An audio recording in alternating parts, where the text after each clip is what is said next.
Ministry of ICT and National Guidance to this very special day in the sector, and with all of our partners who are here joining us for the launch of this roadmap. So may we now have the anthems, please.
Ms. Shali, Senior ICT Officer at the Ministry, to come and lead us in our word of prayer.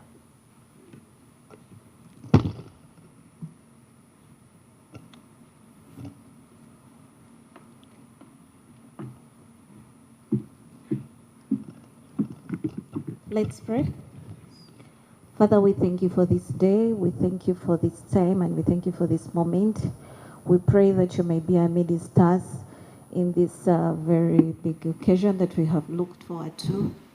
We pray that you may guide us as we implement the roadmap, and we pray that it may be fruitful to the country and to us as individuals. In Jesus' name I've prayed. Amen. Please take your seats, ladies and gentlemen. Your Excellency, the Vice President of the Republic of Uganda, Major Retired Jessica Lupo, the Honorable Minister of ICT and National Guidance, the Honorable Dr. Chris Varyomusi, the Minister of State for ICT, in charge of ICT, the Honorable Joyce Nabosa Sebugwao, the Honorable Minister of State in the Ministry of Education, in charge of Higher Education, the Honorable Chrysostom Miingo, Your Excellencies, the ambassadors, and I want to recognize in a very special way the head of the European Union to Uganda, Jan Sadek. Your Excellency, you're welcome. Her Excellency, the Swedish ambassador to Uganda, you're most welcome. The UNDP resident representative and the founder of this roadmap, we want to thank you so much for joining us, Ms. Elsie Atafa. The heads of the UN family agencies that are here, and I did see quite a number of the UN family members who are here. The honorable members of parliament, Your Excellency the Vice President, we have members of parliament in the room, and we also have our heads of the different agencies. But I want in a very special way, Your Excellency, to recognize our permanent secretaries. The man with the money, the permanent secretary and secretary to the Treasury, Ramadan Ngobi, our permanent secretary, the Minister of ICT and National Guidance, Dr. Amina Zawede, and representing the permanent secretary in the Ministry of Education and Sports, but he's the undersecretary in the ministry, Dr. Jen Egao. Our sector players, and Your Excellency, we have all the key sector players under ICT who are here and are represented. Friends of digitization and members of the fourth estate, the media. Ladies and gentlemen, you're all most welcome to this roadmap launch of the national, we are currently talking about digital transformation. And today is quite an exciting day, Your Excellency. And I think the ministry has never been more excited because in the last 3 weeks, 3 things have happened. Not long ago, the Honorable Minister announced a cut by 50% in internet rates and services by our very own agency, NITA. And that was a success in the sector. Can we give the sector a round of applause? And that is, of course, to facilitate this digital transformation that we will be talking about today. But also just yesterday, Your Excellency, the ministry, with the Ministry of Finance, unveiled the new brand for UTCL, Uganda Telecom, for those of you who don't know what UTCL now is. The new brand was unveiled last night, and Her Excellency the Vice President delegated the Prime Minister, who represented you very well, and we want to thank you for delegating the Prime Minister and for the successful brand unveiling. And finally, Your Excellency, today we launched this roadmap of our digital transformation journey. And I want now to quickly welcome our very first speaker, who is in charge of this conversation and will be driving this roadmap, the Commissioner for Research, Development at the Ministry of ICT and National Guidance, Ngabirano Cyrus. Please come and make your address. Can we give him a round of applause, ladies and gentlemen?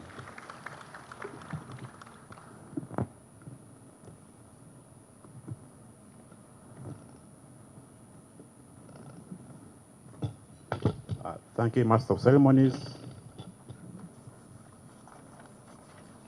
Your Excellency, the Vice President of the Republic of Uganda, Right Honorable Jessica Alupo, the Honorable Minister of ICT and National Guidance, the Honorable State Minister of ICT, the Honorable State Minister of Education, the head of EU delegation in Uganda, Your Excellencies, ambassadors, permanent secretaries present, all accounting officers, the UNDP country representative and your team, members of the development partners, chairman of boards and your executives, private sector captains, our valued members of the media fraternity, ladies and gentlemen, good morning to you all. Today, it is my pleasure and honor to welcome you to this historic event in the ICT sector. This morning, we unveil Uganda's first ever digital transformation roadmap.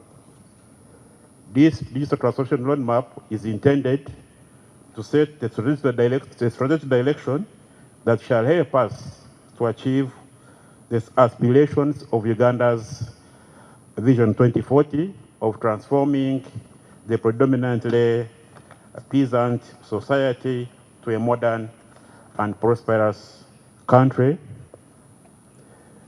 You will all agree with me that ICT is a core in all businesses and sector transformations that we're experiencing today.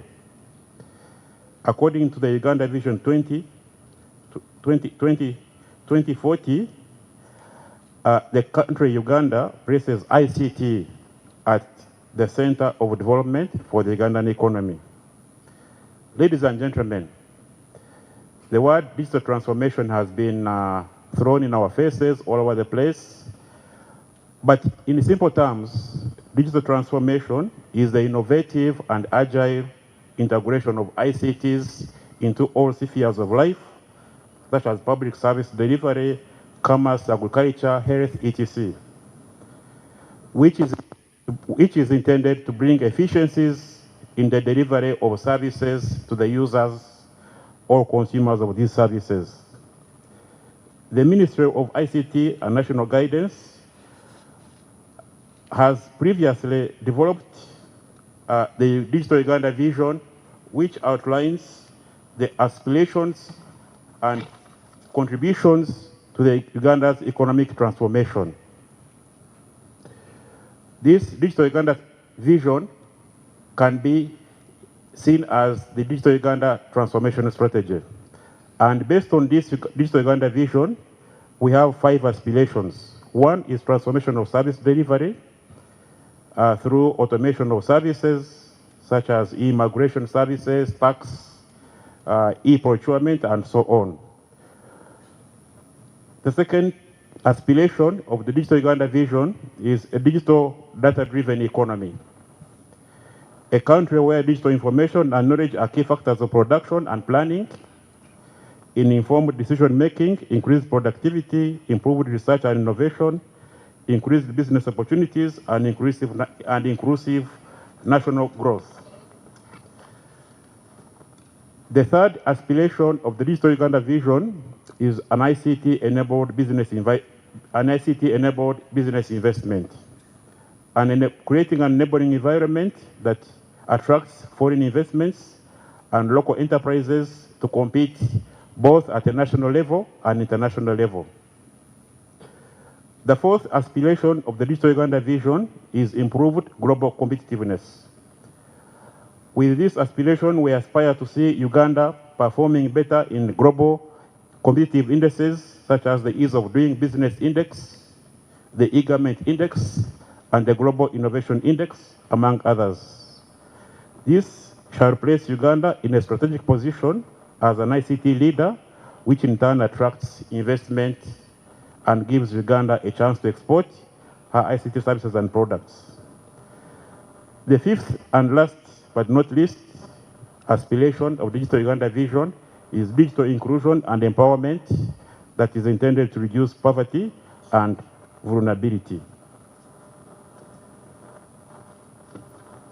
Ladies and gentlemen, as the Ministry of ICT, we believe that achieving these aspirations shall deliver us the promised land that is described in the Vision 2040. The roadmap we shall unveil today is the direction that we want to take for the next 5 years towards achieving the Uganda Vision 2040 aspirations. The pillars and projects contained therein, as shall be presented later on, are focused towards getting us to the promised land. Today, as we live here, we expect all of you to be evangelists of the digital transformation program of Uganda, to go out and spread the word. Digital transformation needs input of all of us, be from high end or from the lower citizens of the country. As I conclude, I want to emphasize that digital transformation is fueled by innovation and cultural change that requires individuals and organizations to continuously change the way they behave and operate. With those few remarks, I want to thank you all for dedicating time to join us this morning as we launch the first ever digital transformation roadmap for Uganda, and I wish you a fruitful and insightful day. Thank you for listening to me. Thank you very much. Please note that as I get closer, of course there's people I can't come closer to, but if I come close, note that the time will be running out. I need to manage Her Excellency's day's agenda, which is quite loaded. Your Excellency, today in this room, you will note that some people may be busy on their phone. It's because we've provided 5G Wi-Fi, and so people are all updating their apps on their phone. And they're using the free facilities of our service providers in this room. But I want in a special way, Your Excellency, to recognize our key stakeholders. And shortly, our funding partner will be speaking. But may I recognize, and please do clap and recognize these stakeholders. First, the Ministry of ICT and National Guidance. Can we give them a big round of applause? And the next round of applause is for UNDP, our funding partners. May we also put our hands together for Centenary Technology Services,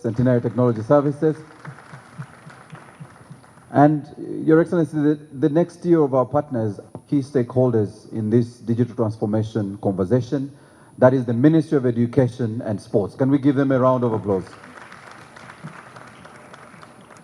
And the next partner is one that likes to be referred to now as Team Europe. Team EU, can we give them a round of applause? Those are really our partners, and we want to thank them for working with us on this journey. Your Excellency, I want to invite the UNDP resident representative, who is here to speak as our funding partner. She'll be talking to the genesis and rationale of this initiative. Ladies and gentlemen, welcome with me Miss Elsie Atafwa.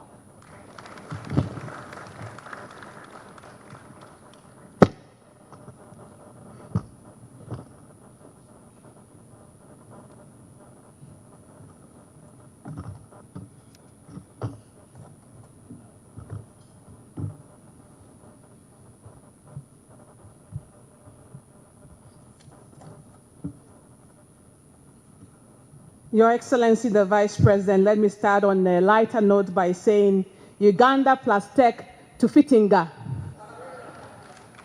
And Uganda plus tech Zigoinga.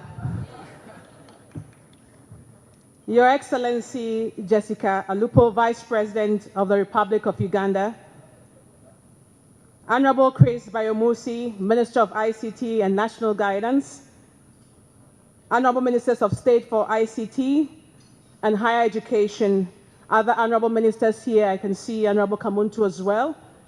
I want to recognize Honorable Members of Parliament who are here.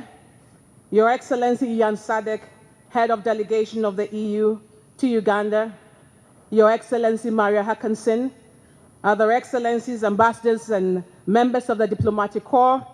I wanted to recognize the Acting Resident Coordinator of the United Nations, Dr. Antonio Querido, and the United Nations family who are here, the representative of IOM, WHO, UNFPA, UN Women, and other agencies who are here.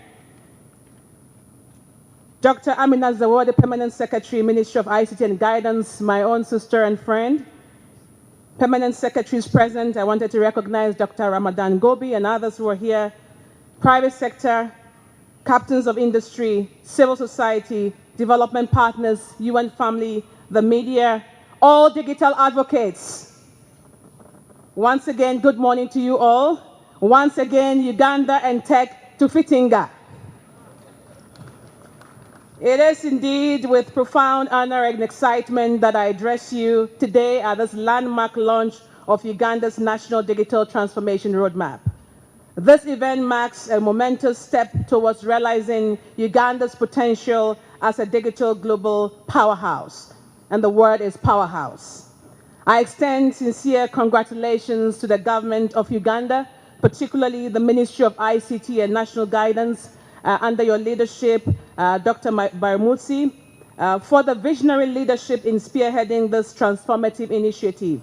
The unveiling of Uganda's National Digital Roadmap stands as a testament to the remarkable power of foresight, collaboration, and determination to ensure that the digital revolution is intentionally inclusive and acts as an enabler for the development of Uganda and the Uganda that we want. Your Excellency, the Vice President, I want to set the scene today for today's conversation on digital transformation with a story about a brilliant young man from Tesu, whose promising digital innovation is entirely dependent on acceleration in Uganda's digital revolution.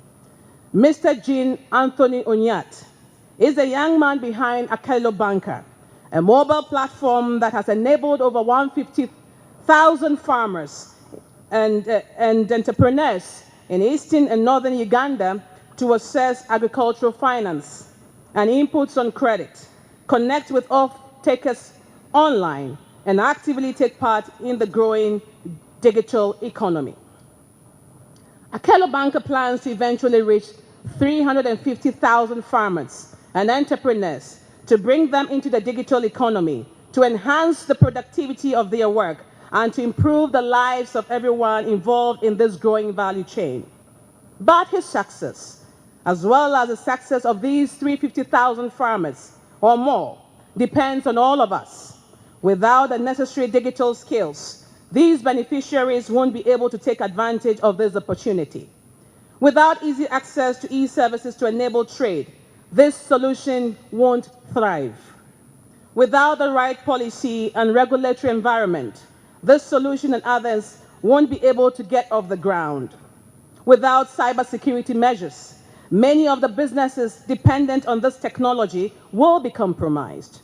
And without digital infrastructure that reaches the very last mile, the wananchi, we are not going to see the true potential of this and many digital solutions, as you saw entering in, Vice President, this morning. I must acknowledge that Uganda is filled with many young innovators and entrepreneurs, just like Jean Anthony Onyat, who have the vision to change lives through groundbreaking digital solution. It is now our role and our duty to build a digital Uganda that empowers young men and women to be able to lead the way to transform this country into the Uganda that we want. Your Excellency and colleagues, many a times when we talk about digital, people are looking at the Minister for ICT. It's all about all of us. So what is digital transformation? Why does digital transformation roadmap matter for our beloved country? Digital transformation is the integration of digital technologies in all areas of life, and I think the earlier speaker talked about that, and I will not repeat it. Digital transformation is accelerating in the wake of COVID-19 pandemic. The digital future is arriving quite faster than we expected. In fact, today when you graduate from a career, most likely artificial intelligence may be taking over your job. The latest advances in artificial intelligence and related innovations are expanding the frontiers of the digital transformation of socioeconomic systems. And so why does it matter? And I just wanted to speak about a few things. First of all, it's about the development imperatives of Uganda. Now, and we translate the development imperatives of Uganda by looking at our Vision 2040, the NDP 3, and now as we go into NDP 4, and by extension, the Sustainable Development Goals. So whether it's SDG number 1 on no poverty, SDG number 2 on zero hunger, SDG number 3 on health issues, number 4 on education, they are all interconnected with digitalization. For example, by providing the means to deliver affordable and quality goods and services in the healthcare, education, finance, commerce, governance, agriculture, and other vital services areas, digital transformation can help countries to reduce poverty and hunger, boost health, create new jobs, help mitigate climate change, provide early warning for disaster, improve energy efficiency, and make cities and communities more sustainable. Similarly, it can also help to build resilient infrastructure, promote inclusive and sustainable industrialization, and foster innovation. So really it's about our development imperatives. So that's the first point I wanted to make. The second reason why it matters and why we all have to take it seriously is about building resilience to crisis and shocks. Your Excellency, when COVID hit, it really exposed some of the fault lines in our systems. 1 out of every 3 children did not go to school as a result of COVID. And now we have learned lessons, and by learning lessons, we might put systems in place that tomorrow, if there is another pandemic, we can be able to address it. Number 3 is about economic growth and competitiveness. We are in a world where things are very competitive, and to position Uganda as a leader on trade and many others, we need to make sure that we are connecting this to digitalization. And finally, why does it matter? It matters because the future of development, in many ways, is very digital, and therefore we need to be able to position our country. So while it's important to acknowledge that digital technology can bring tremendous opportunities to accelerate progress on the Sustainable Development Goals and by extension our National Development Plan, it can also widen socioeconomic gaps for those who lack internet connectivity, affordable devices, or the skills to benefit from the digital economy. Equally, vulnerable people and groups who do not have training in digital skills can be more susceptible to cybersecurity risks such as fraud and identity theft. Digital technologies are not inherently inclusive and require us to thoughtfully design and apply them in a way that leaves no one behind, that doesn't leave the 190 behind. And so this is the reason why, as UNDP, we have been very passionate about it.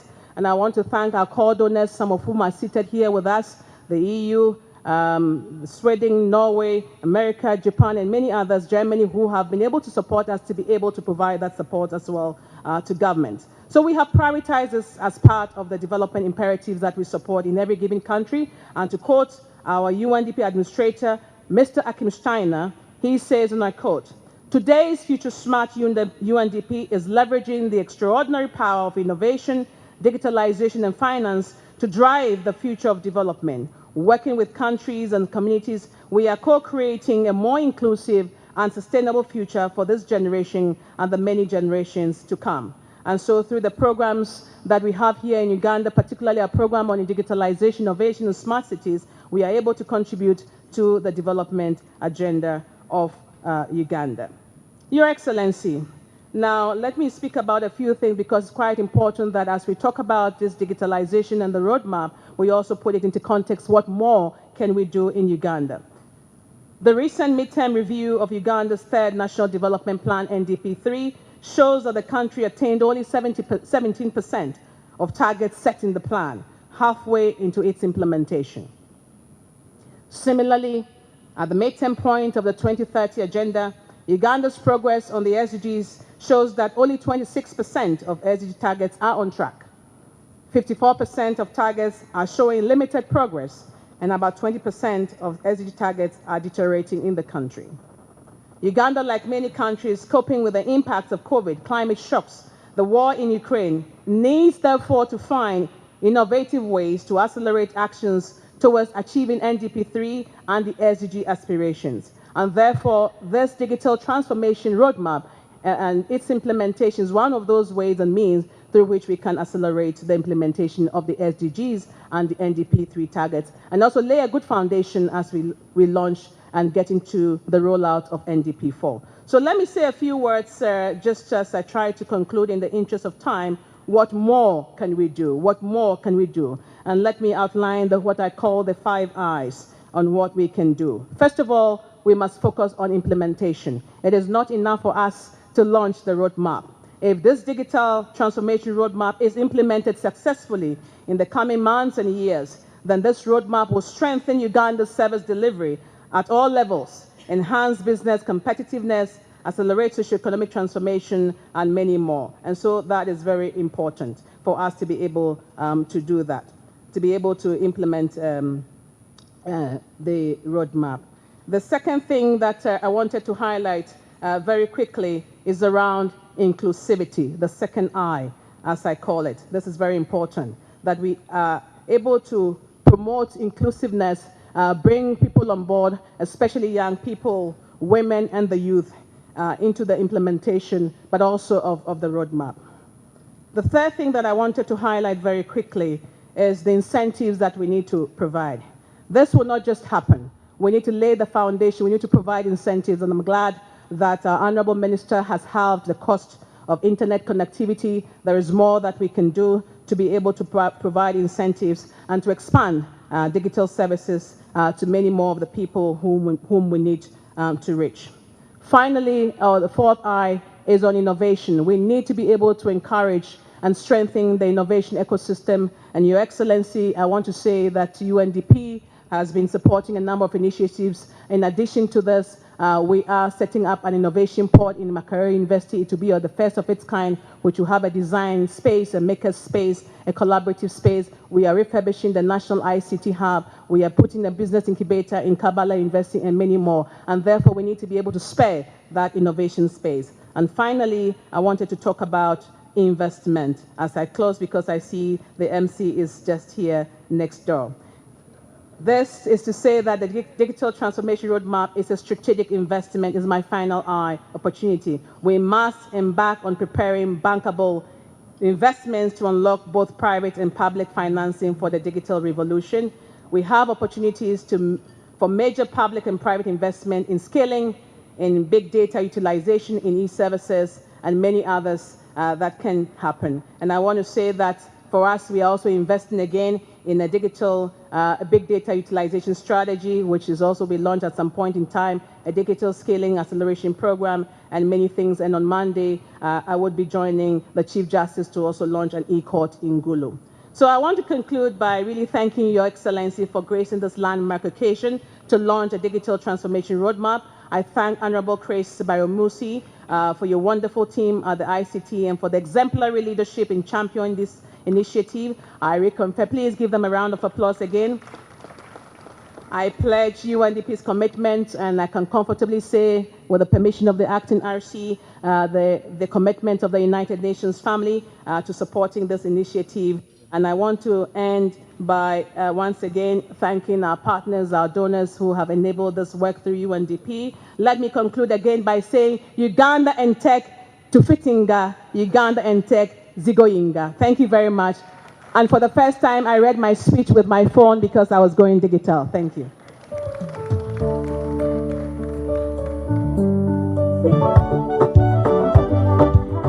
I think that is your song, to going up.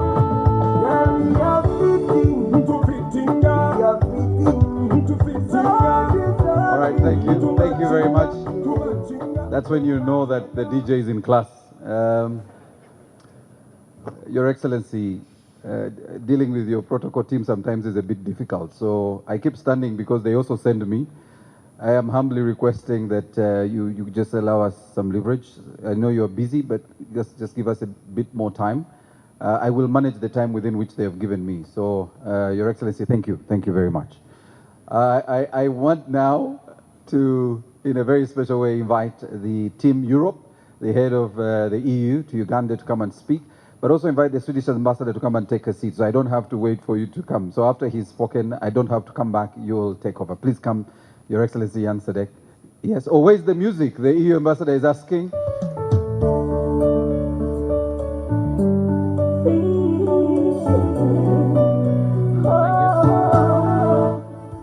Thanks for that little music, Master of Ceremonies. Thanks a lot. Let me start by addressing Your Excellency Jessica Lupo, the Vice President of the Republic of Uganda. Always a pleasure to see you, Your Excellency.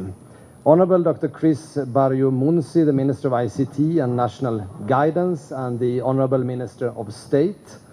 All the permanent secretaries here present, the permanent secretary and the Secretary of the Treasury, Dr. Ramatan Gobi, Dr. Amina Zawede from the Minister of ICT, the Undersecretary of the Ministry of Education and Sports, the Justice of the Court of Appeal, Mrs. Elsie Atafua, the Resident Representative of the United Nations, and the heads of other UN agencies here present, members of Parliament, representatives of various government agencies and departments, colleagues from the diplomatic corps, and notably, of course, the Swedish ambassador, and also representatives from Germany, from GIZ. We call ourselves Team Europe, as you have heard. Members of the private sector and civil society, members of media, ladies and gentlemen. It's a great honor for me, on behalf of the European Union and Team Europe, to witness the launching of Uganda's first ever national digital transformation roadmap. As I'm sure that many speakers will reiterate today, digital communication technologies play a pivotal role in national transformation, and they do so by enhancing how governments, businesses and citizens interact with each other. As I congratulate you for the roadmap, I'm pleased to note that Uganda's digital transformation agenda is well aligned with the European Union's Global Gateway Initiative, which is our investment strategy for Africa and beyond. The Global Gateway seeks to bring together the resources of all European agencies, finance institutions and private sector to support large-scale investments in a number of key areas, such as digital transformation, energy, transport, health, education and research systems. In addition to the EU's high-level commitment, digital transformation also forms an integral part of the development cooperation of the European Union delegation here in Uganda. And to this end, the digital agenda has been integrated across all three priorities of our cooperation with Uganda. Specifically, we will seek out opportunities to work on connectivity, e-governance, financial inclusion, skills, entrepreneurship and innovation, and the legal and regulatory framework. In all these streams of work, the EU will aim for inclusive and sustainable interventions that bridge the gender and rural-urban digital divide.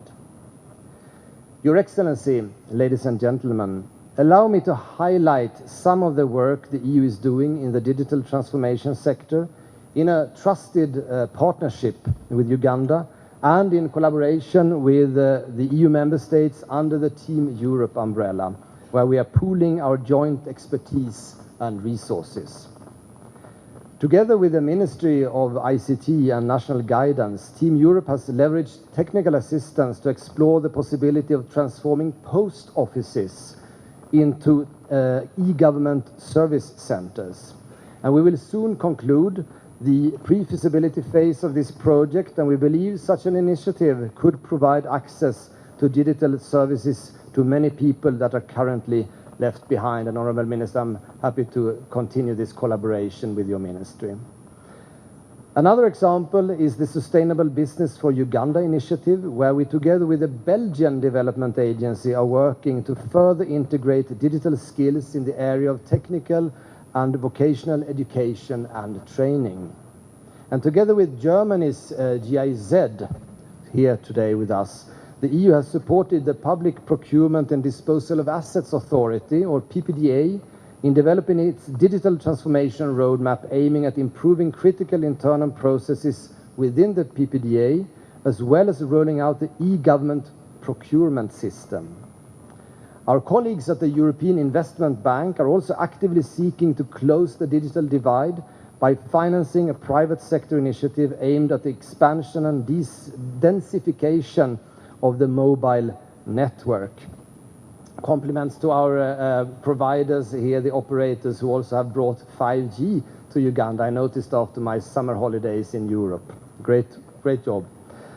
Finally, in the coming months, we expect to see Team Europe supporting the Personal Data Protection Office, and in particular with the Estonian Development Agency, also the Ministry of Education and Sports. This will be aimed at providing capacity building and technical assistance to ensure that these two organizations deliver on their respective mandates of data governance and privacy, as well as efficiency and effectiveness in education management. Your Excellency, ladies and gentlemen, Uganda has come a long way in its digital transformation journey. As you now look to the future with the roadmap, it gives me great pleasure to reaffirm the EU's commitment to supporting Uganda to transform her digital space into a safe and inclusive environment where citizens can freely and responsibly interact with each other, with the government, and with the rest of the world. And with these few remarks, Your Excellency, I would like to end by thanking all those who have made this event a success. In particular, I would like to thank the Ministry of ICT and National Guidance, who, with the able support of UNDP, has created an excellent national digital transformation roadmap. So I wish you all the best and look forward to a long and fruitful cooperation between Uganda and Europe towards the realization of Uganda's ambitions for the country's digital transformation. Thanks a lot for your attention, ladies and gentlemen.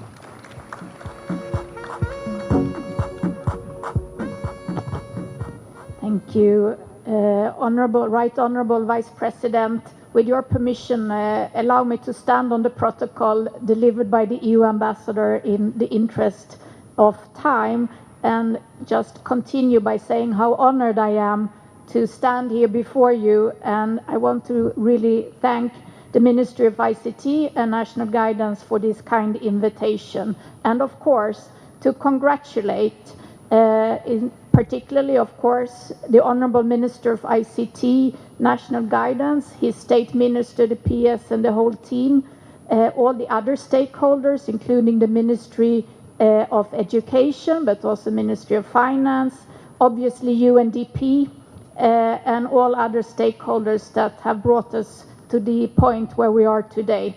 Your dedication and your meticulous work has paid off. The National Digital Transformation Roadmap and all the supporting strategies are ready today to be launched. I'm also very grateful that our embassy could play a small part in this journey by convening key stakeholders earlier this year for an informal workshop on the roadmap. And I want to thank the Permanent Secretary Zawidi for all the positive collaboration in this regard. I'm certain that the roadmap and the supporting strategies will play a key role in realizing Uganda's digital vision in a more systematic way. The roadmap and the strategies will be implemented from a position of strength, from innovations in agriculture and health to humanitarian response and infrastructure. Uganda and Ugandans have proved over and over again that digitalization and innovation is a top priority of this country and this government. Esteemed guests, I believe the fact that both Sweden and Uganda put a lot of effort into becoming members of the International Telecommunication Union Council through 2023 to 2026 testify to the importance that both our countries attach to the digital agenda. And I'm very happy that we will collaborate on the global level as well on these issues. Digitalization is a top priority for Sweden. It has been so for many decades. Also here in our cooperation with Uganda, historically and today, we work on rural digitalization. We have worked with University, of course, Makerere University, strengthening the ICT capacity there, which has also created a lot of ties between our two countries. Digital transformation, economic growth, inclusivity, and innovation go hand in hand. I say that with certainty because for centuries, innovation and harnessing the talent pool of the whole population has played an essential role in fueling Sweden's economic growth and industrial development. And it still does today. According to global rankings, Sweden is one of the most innovative countries of the world. And the whole of society approach has proved to create more robust and sustainable results, and this is perhaps even more true in the field of digital transformations. Innovations by private sector and academia are central in driving the digitalization's agenda forward. As many of you know, Sweden has a strong and vibrant ICT sector.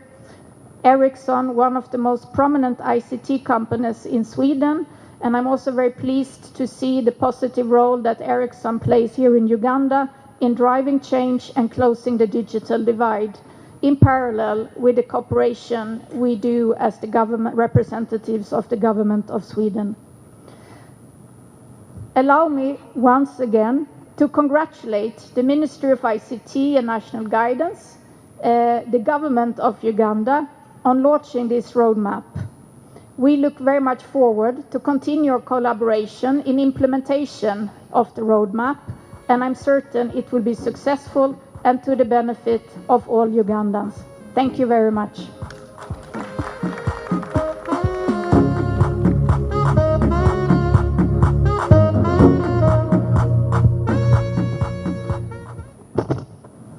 I think, Your Excellency, you can see how our ambassadors have gone local. It's the Ugandan spirit. After you've eaten matoke, you never go back. I want Your Excellency to recognize His Lordship, the Justice of the Court of Appeal, Justice Chiriawire, who is here with us. Your Excellency, if you could stand for recognition, Geoffrey Wilfred Chiriawire. Also with us, Your Excellency, is a Member of Parliament, one of your own, the Honorable Shatsi Musherere Kutesa, who is here with us, and we want to thank her for joining us. We will now transition to our human capital development agenda, which really will be driven by our digital transformation roadmap. And I want to take the pleasure of inviting the Undersecretary, who is here representing the Permanent Secretary, Dr. Jen Egao, to come and make her remarks. And PS, I'll ask that immediately after you speak, you invite the Honorable Minister of State for Education to come and make his remarks, so that I can only return when I'm transitioning to ICT. You're welcome. Ladies and gentlemen, can we put our hands together for education?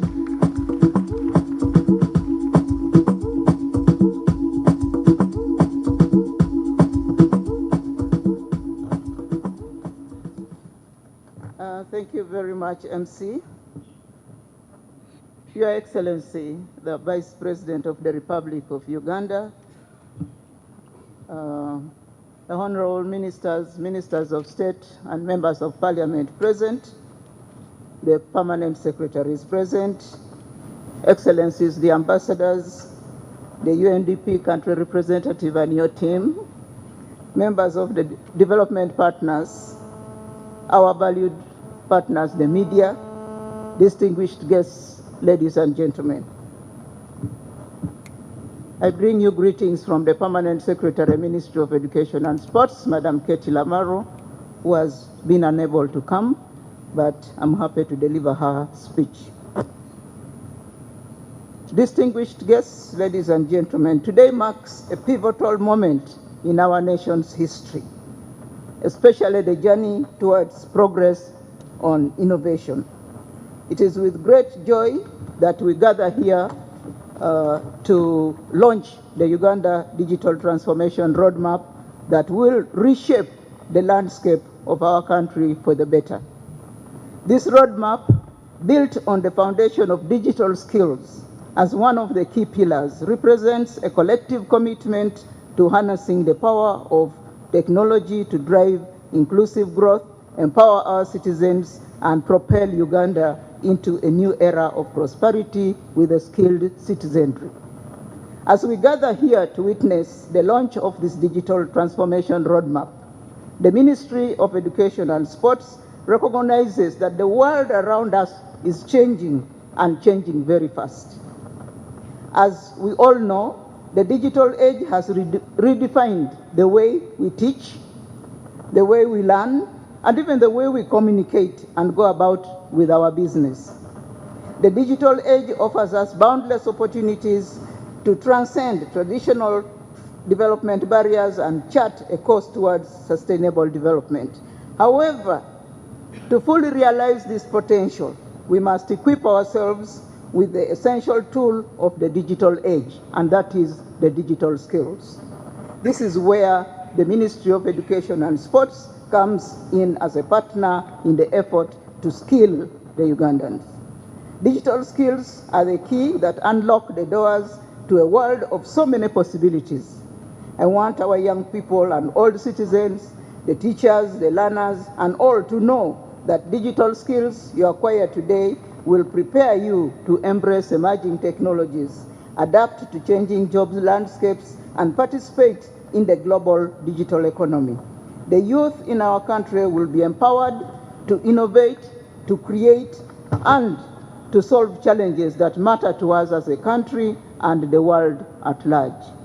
I take this opportunity to thank the government through the Ministry of ICT and National Guidance, which has played a vital role in sponsoring digital technology for service delivery in the education sector by supporting the development and maintenance of our education management information system and many other support that we have received.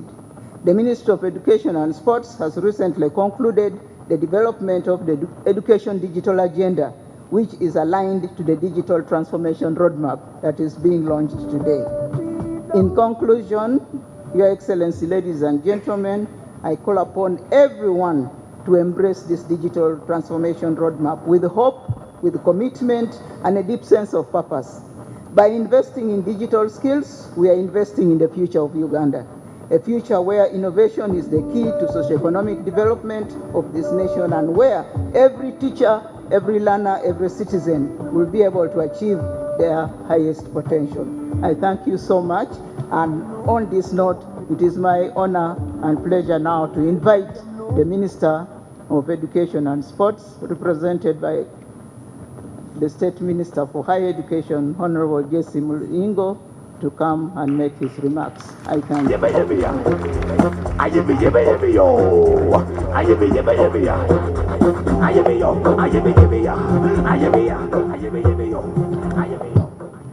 Thank you very much, Jane. Your Excellency, the Vice President of the Republic of Uganda, my colleagues, the Honorable Ministers present, Honorable Members of Parliament, Your Excellencies, the Ambassadors, the Permanent Secretaries, the UNDP country representative and your team, members of development partner community, the private sector captains here present, ladies and gentlemen, I greet you all. Today is a momentous day as we gather to launch a digital transformation roadmap that promises to shape the future of education and skills development in our country. This roadmap, with a particular focus on nurturing digital skills, represents a fundamental shift in preparing our youth for the challenges and opportunities of the 21st century. Our education system must also evolve in a world where technology is evolving at an unprecedented pace. We will continue to equip our learners, our students, with the knowledge and the tools to navigate this rapidly changing landscape. Launching this digital transformation roadmap is a testament to the commitment of the NRM government to ensuring that our education system remains relevant and responsive to the demands of the digital age. We thank the Ministry of ICT and National Guidance for the support you continue to render to the education sector and for sponsoring and achieving the milestone we witness today. Digital skills are the currents of the modern world. They are the building blocks that empower individuals to thrive in an increasingly interconnected and technology-driven society. As we embark on this journey, we acknowledge that digital literacy, coding proficiency, data analysis skills, and other technological competencies are no longer optional. They are essential for personal growth, career advancement, and national progress.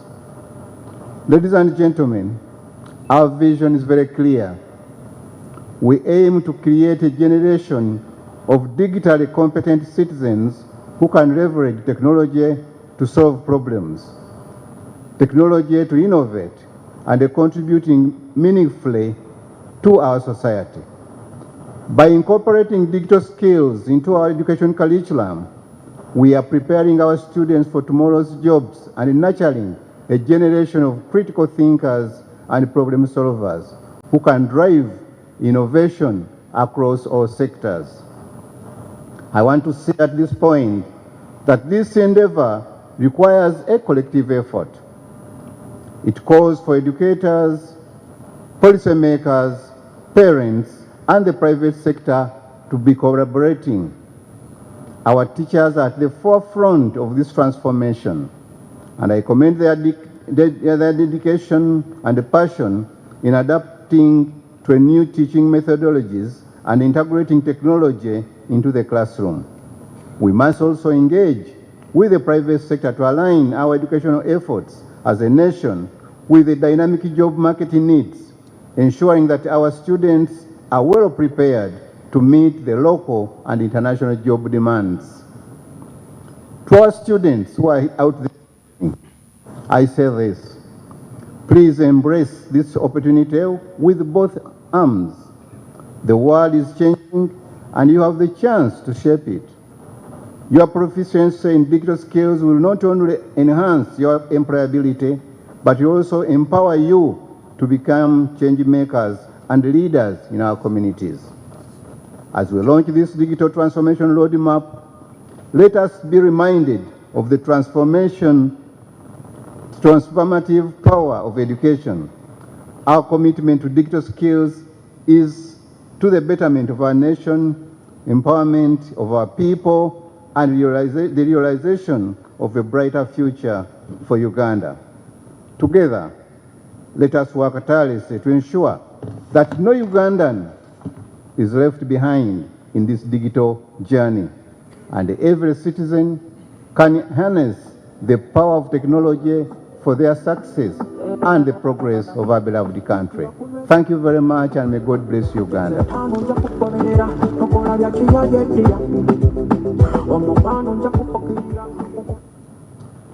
Ladies and gentlemen, can we once again put our hands together for the Ministry of Education and Sports, who are championing our human capital development agenda, and through digital transformation, clearly the sky is the limit.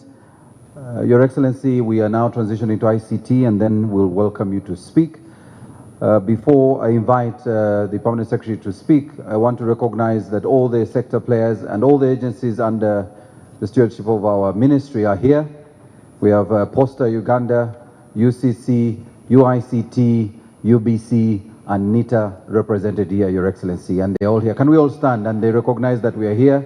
Posta MD is here, our UCC team is here, led by the ED, and we have UICT somewhere. I had seen the Deputy Principal, yes, on that side, and of course, NITA, that is represented. We want to thank you.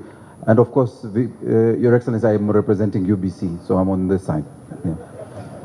Your Excellency, this is being broadcast live on UBC for the rest of the country, and our partners NBS, who are supporting the Minister of ICT in promoting the activities of the sector. I want to take the pleasure now of inviting the Permanent Secretary and the Minister of ICT, Dr. Amina Zawede, to come and make her remarks, and thereafter invite the Minister of ICT and National Guidance, who will thereafter invite the Vice President to address us.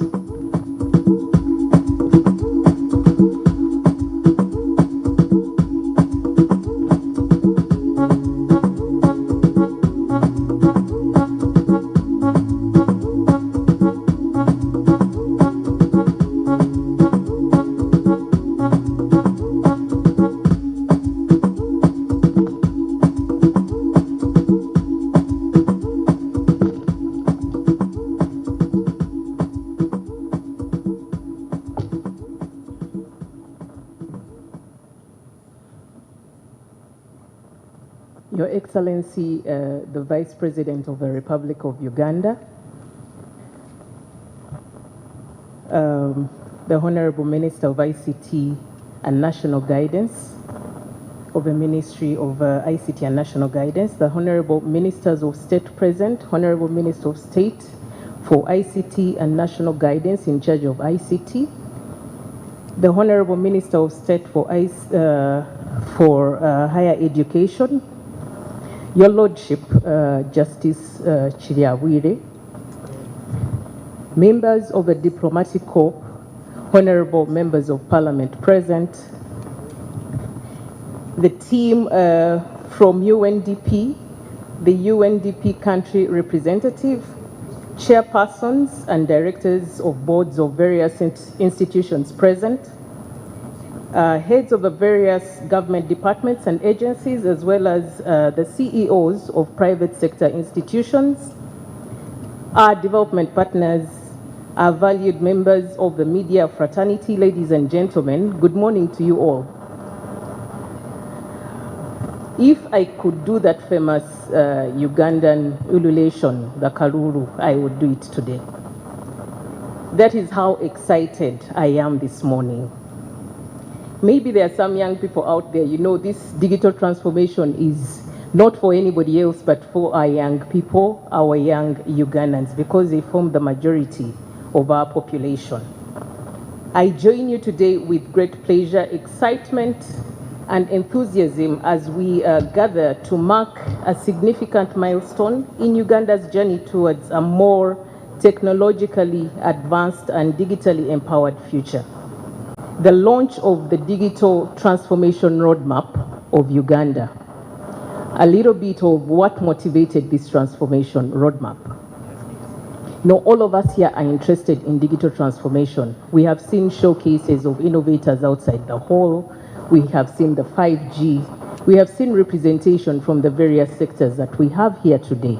Education, agriculture, health, even finance. The PSST was being called, you know, Uncle Money, the owner of the money, but his sector also has to be transformed as well. So we all benefit from this digital transformation roadmap. I used to tell my development partners as they approached us for support, you know, where do we support you, how do we support you? And I said, okay, for me and for government not to get so disorganized in letting you know where the support should go or how it should be prioritized, we need to come up with a direction that should guide us on how to get this support and implement digital transformation in this country. And that is how the roadmap came up. The roadmap has been contributed to by each one of us in this room in your respective capacities being represented by in the various engagements that we had. We have this roadmap that has been collaboratively discussed with government, with the private sector, academia, development partners, etc. It has been a collaborative effort that we have walked a journey of about 12 months, and here we are today. Today we stand on the cusp of a new era, an era where our ability to harness the potential of digital technologies will determine our nation's competitiveness, prosperity, and resilience in an increasingly interconnected world. According to the National Planning Authority, the information communication services continue to grow at an average growth rate of 14.8%. And the contribution of ICT to our GDP is estimated at over 9%, which contributes about $9.7 billion to our GDP. And in addition, apart from not only generating revenue alone, we also look at, you know, the proportion of employment in the ICT sector. We have about 2.3 million people that have been documented to be employed under the ICT sector, but the number continues to grow. And that is why we are harnessing the digital transformation roadmap today. This growth in ICT contribution to GDP is attributed to considerable initiatives that have been made, both by government, private players in expansion of infrastructure, coverage, development of digital services, among others. As this week began, we are actually calling this week the Digital Transformation Roadmap Week. we started on Monday to, open up to the public through a press statement that, we are launching this roadmap. We all have to own and collectively embrace the roadmap. His Excellency, the President of Uganda, has told us to emphasize the ICT sector as one of those most important sectors that will transform this country. And this roadmap is going to play a big role in ensuring that we are able to realize this. I will tell you a short story of how important digital transformation is, especially in speaking to creating revenue, generating revenue and employment opportunities. A 12-year-old boy, now I'm going to tell you a story of abroad, it's not Ugandan, but we will bring it closer to home. A 12-year-old boy in the United States of America called Ryan Kaiji makes at least $2 million from YouTube by talking about toys. We have 5G today, so you can Google and see, and find out and verify what I'm saying. So when I bring this closer to home, we now have some Ugandan creators who are earning as much as $10,000 a month from some of these platforms through just generating content. Yesterday I was with Elsie and they told us we had become content generators, just dancing and putting us online. I think if we did that better, we would get more money. But there is a lot that people can do leveraging on ICT to create employment opportunities.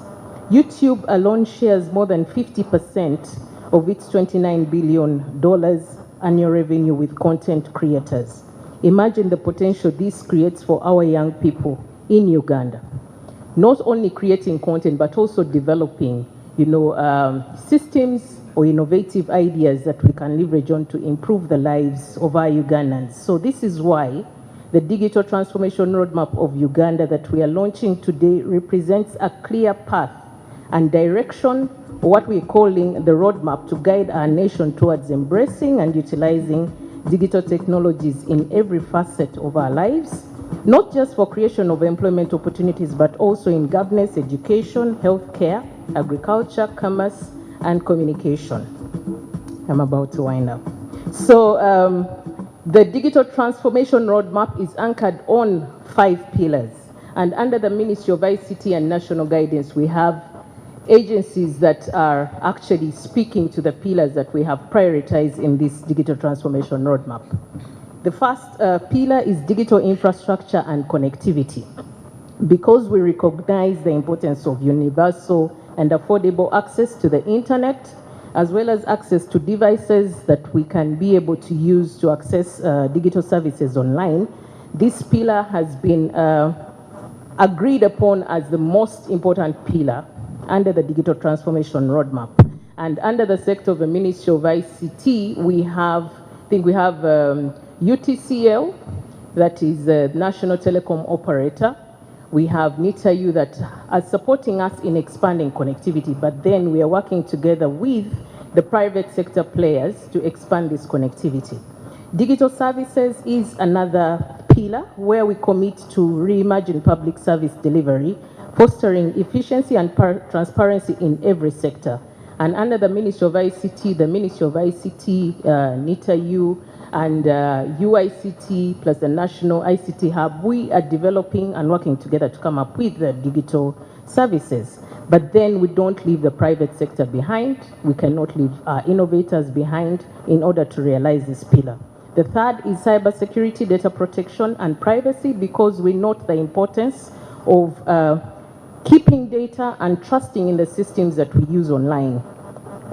So we have the Data Protection Office under the government, but we also work with other partners we shall work with other partners to ensure that we have that in place. Digital skills, we have UICT, Uganda Institute of ICT, but this particular pillar is led by the Ministry of Education in order to ensure that we have the right knowledge and power within our curriculum and the right competencies among all our citizens. The last pillar is innovation and entrepreneurship.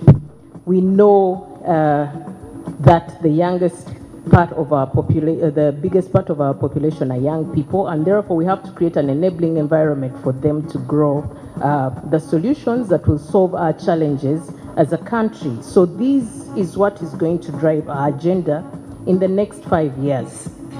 I am sure that the speakers who were here before me have spoken a lot, and we're going to have an engagement and discussion on the detail of this roadmap. But first, I will thank UNDP. First of all, UNDP for strongly supporting us on developing this roadmap. It started as a dream. How do we move together? I said, we think we need a roadmap. I said, okay, let's take it on. And here we are today. Thank you so much, Elsie, and your team. The Ministry of ICT and National Guidance Management staff, thank you so much for supporting us on this pillar. We have Centenary Technology Services. Your technical prowess has ensured that our roadmap is not just ambitious, but achievable and forward-thinking. Team Europe, the ambassador of Sweden, we had breakfast at her home to discuss this roadmap. The Estonian government, Enabel, JICA, so many of you, private sector, I cannot name each one of you, but in all your capacity, we thank you so much for owning the journey that we're going to walk as a country. Finally, what does this mean? The journey we are starting to walk today, that unity has been our strength, determination is our tool, and a shared vision is our compass. I am confident and deeply so that this is more than a mere roadmap. It's a declaration of our collective ambition, a testament to our resolve, and with the continued spirit of collaboration and the blessing of unity, I believe we will not only realize the potential of Uganda's digital transformation roadmap, but also position our beloved nation as a center of digital excellency in the East African region and across Africa.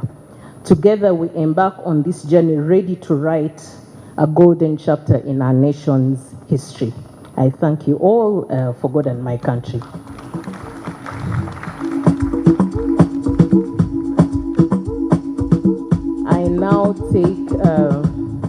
I now take this opportunity to invite the Honorable Minister of ICT and National Guidance, Honorable Dr. Chris Baryomosi. You're welcome.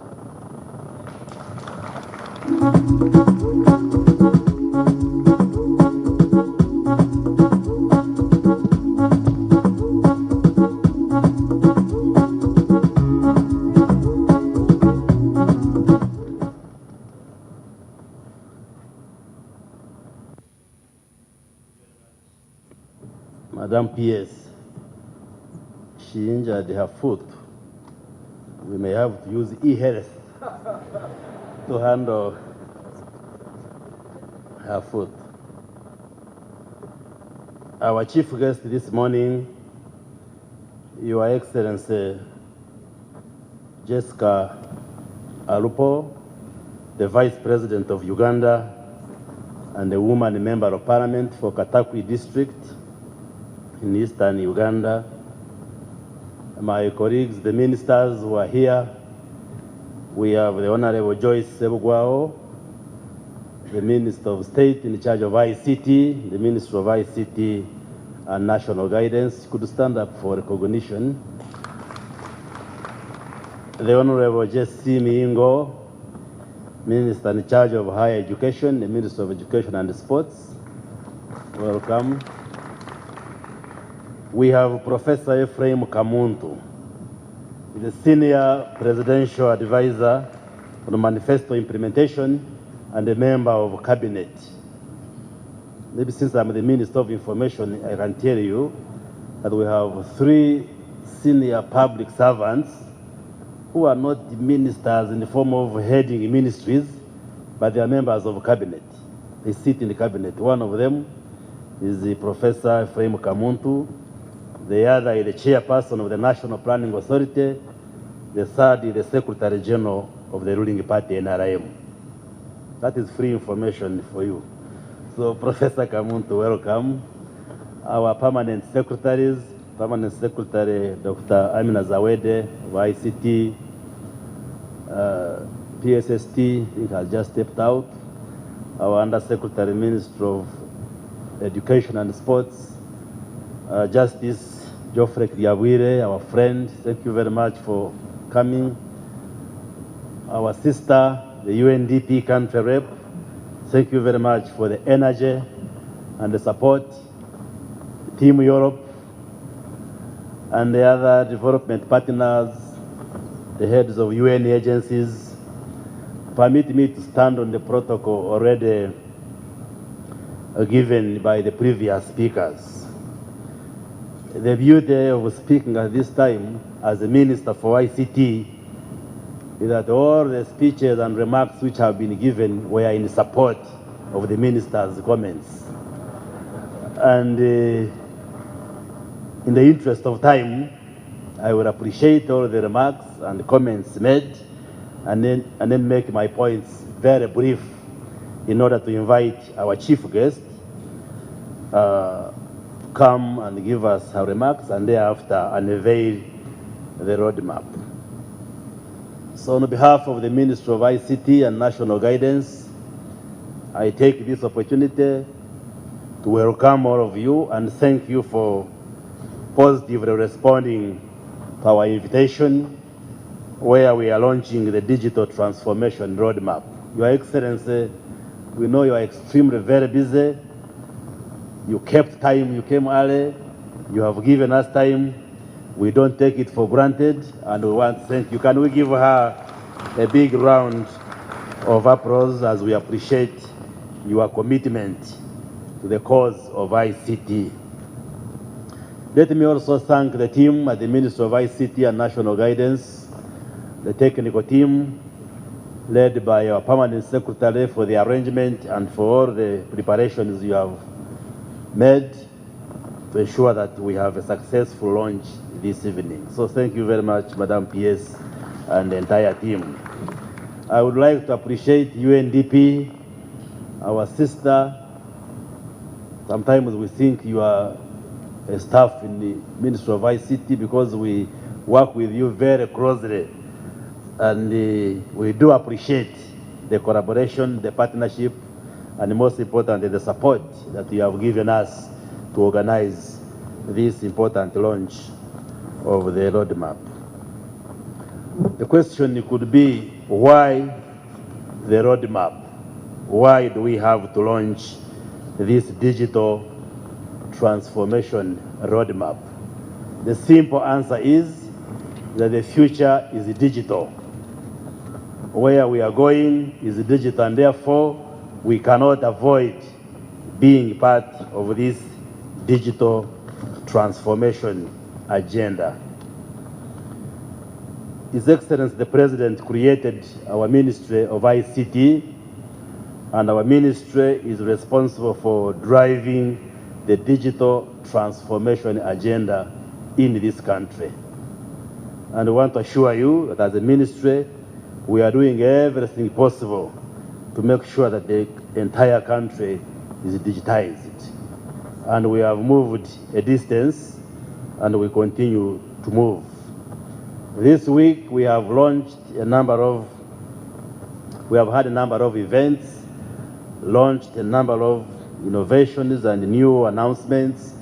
We cut down the cost of government-provided internet, and we do believe that consequentially, even internet from the private providers will come down. Recently, we launched the 5G, and that's why you see Airtel, MTN, and the other service providers proudly displaying the 5G cellular network. Like one of the speakers said last night, we were unveiling the new brand of UTEL, Uganda Telecom, which is the government-owned telecom company, the new kid on the block. I know it's an old company, UTL, but has shed off its old skin and reemerged as a new telecom company, which we are supporting as government as we continue to expand the telecommunication sector landscape. And many other good things are coming. So just stay tuned. Many more good things are coming. Uganda is by and large a young country in terms of its demographic profile. And there is a digital and technology revolution going on in the world. And Ugandans have embraced this revolution. When you look at, say, the area of mobile telephony, using mobile phones and communication, our young people are extremely active. So when you look at social media, I am on many social media platforms. You see Ugandans, especially young people, on social media the whole night, 24 hours, 24/7. And therefore, we have to use this revolution of technology to spur development and to cause transformation and to improve the quality of life of our people in Uganda. Our vision as a country, which is clearly stipulated in the Vision 2040, is to have a transformed Ugandan society from a peasant to a modern and prosperous country. That's our vision. That's what we see at the horizon, where we want to go, to transform our people from being peasants to a modern and prosperous population, to improve the quality of life.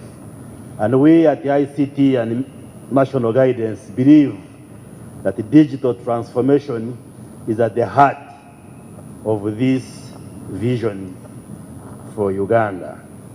And that's why we are doing everything possible to see to it that we attain this vision as soon and as fast as possible, working with all of you. What bothers me as a minister responsible for ICT in this country is that when I move around the country, I am a movementist and I move a lot in the country. I move west, north, east, south. You find our rural women tilling the land. You see in the cattle keeping communities, people tending to their cattle and herding cattle. You see a vibrant population of young people doing all forms of trade, riding borders, in the towns, doing all sorts of jobs. You see traders, business people crisscrossing the country. You meet professionals in their different disciplines. And what bothers me as the Minister for ICT is how do we make ICT relevant to all these people in what they do?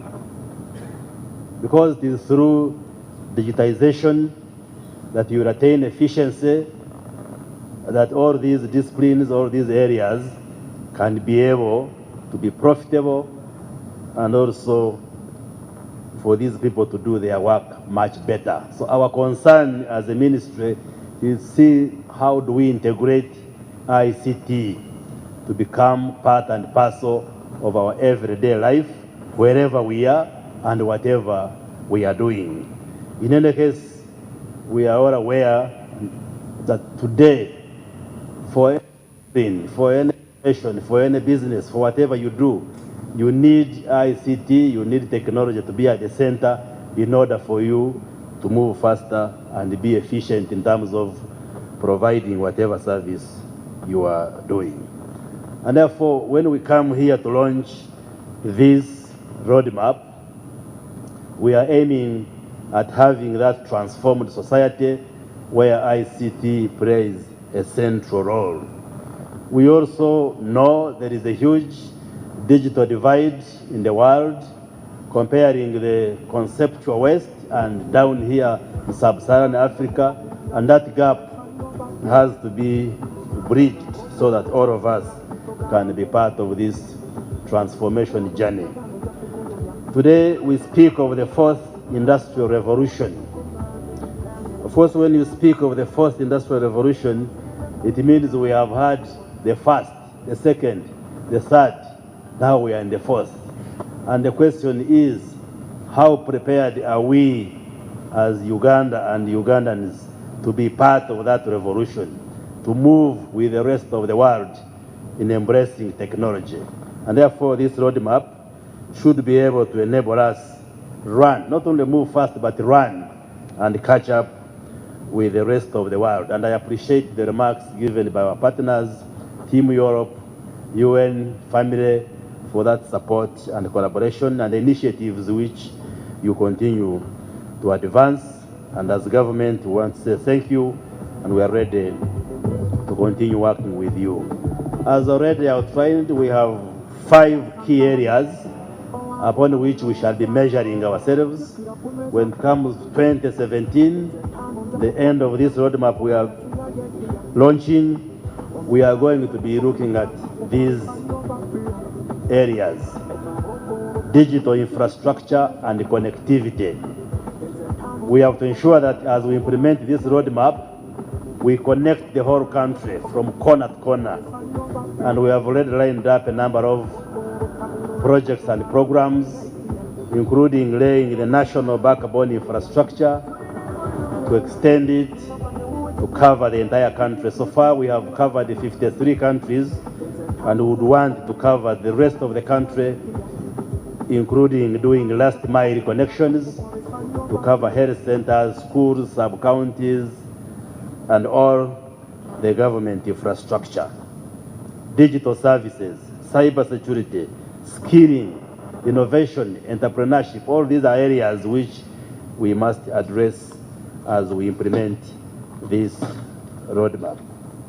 I see the MC getting nearer, but let me say, as I move towards conclusion, that the success of this roadmap depends not only on us, the Minister of ICT and National Guidance, but will depend on the collective efforts of all stakeholders, government agencies, private sector partners, civil society, the academia, UN agencies, Team Europe and development partners, and all of us, and members of the public. This roadmap is not only for government and the Minister of ICT, it is for all of us to get involved in order for us to see the roadmap lead us to where we want to reach. And as we move forward, let us remain committed to the principles of transparency, accountability, and equitable distribution of services. Let us harness the power of technology to bridge gaps, empower our young people, and uplift marginalized communities. I would like to emphasize that this is not just a roadmap, but is a commitment to a brighter future for Uganda. There was a debate between chicken and, for Muslims, you forgive me, pigs. And both of them were saying, who is more committed to ensure that a human being is happy? And then the chicken said, we are very committed, we lay eggs, and for people like our guests to be happy, you have to make omelette, you have to boil eggs, and therefore we are committed. Then the pig said, no, for me, the guests have to eat bacon. And for them to eat bacon, I have to die. So my commitment is total. It's not like yours, chicken. So for us at the Ministry of ICT and National Guidance, the commitment to ensuring that we attain the objectives of this roadmap is total. So ours is total commitment, like that of a pig when it wants to give you bacon. So we call upon the participation and involvement of all of us as we go into full implementation of our roadmap, and I'm sure together we shall be able to shape the destiny of our country in this digital age. So with that, I want to thank you very much, and once again appreciate your time and commitment. And on this note, I want you to put your hands together. I want you to mobilize excitement in your body, as we welcome our chief guest this morning, none other than Her Excellency, the Vice President of Uganda, who is also the Member of Parliament for Katapi District, Her Excellency Jessica Arupo. We appreciate you and we thank you for the commitment that you have toward the people of Uganda. Welcome, Your Excellency, for God and my country.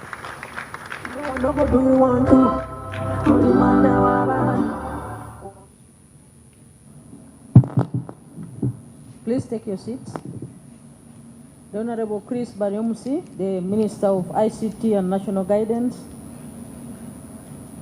The Honorable Joyce Sebugwao, the Minister of State for ICT.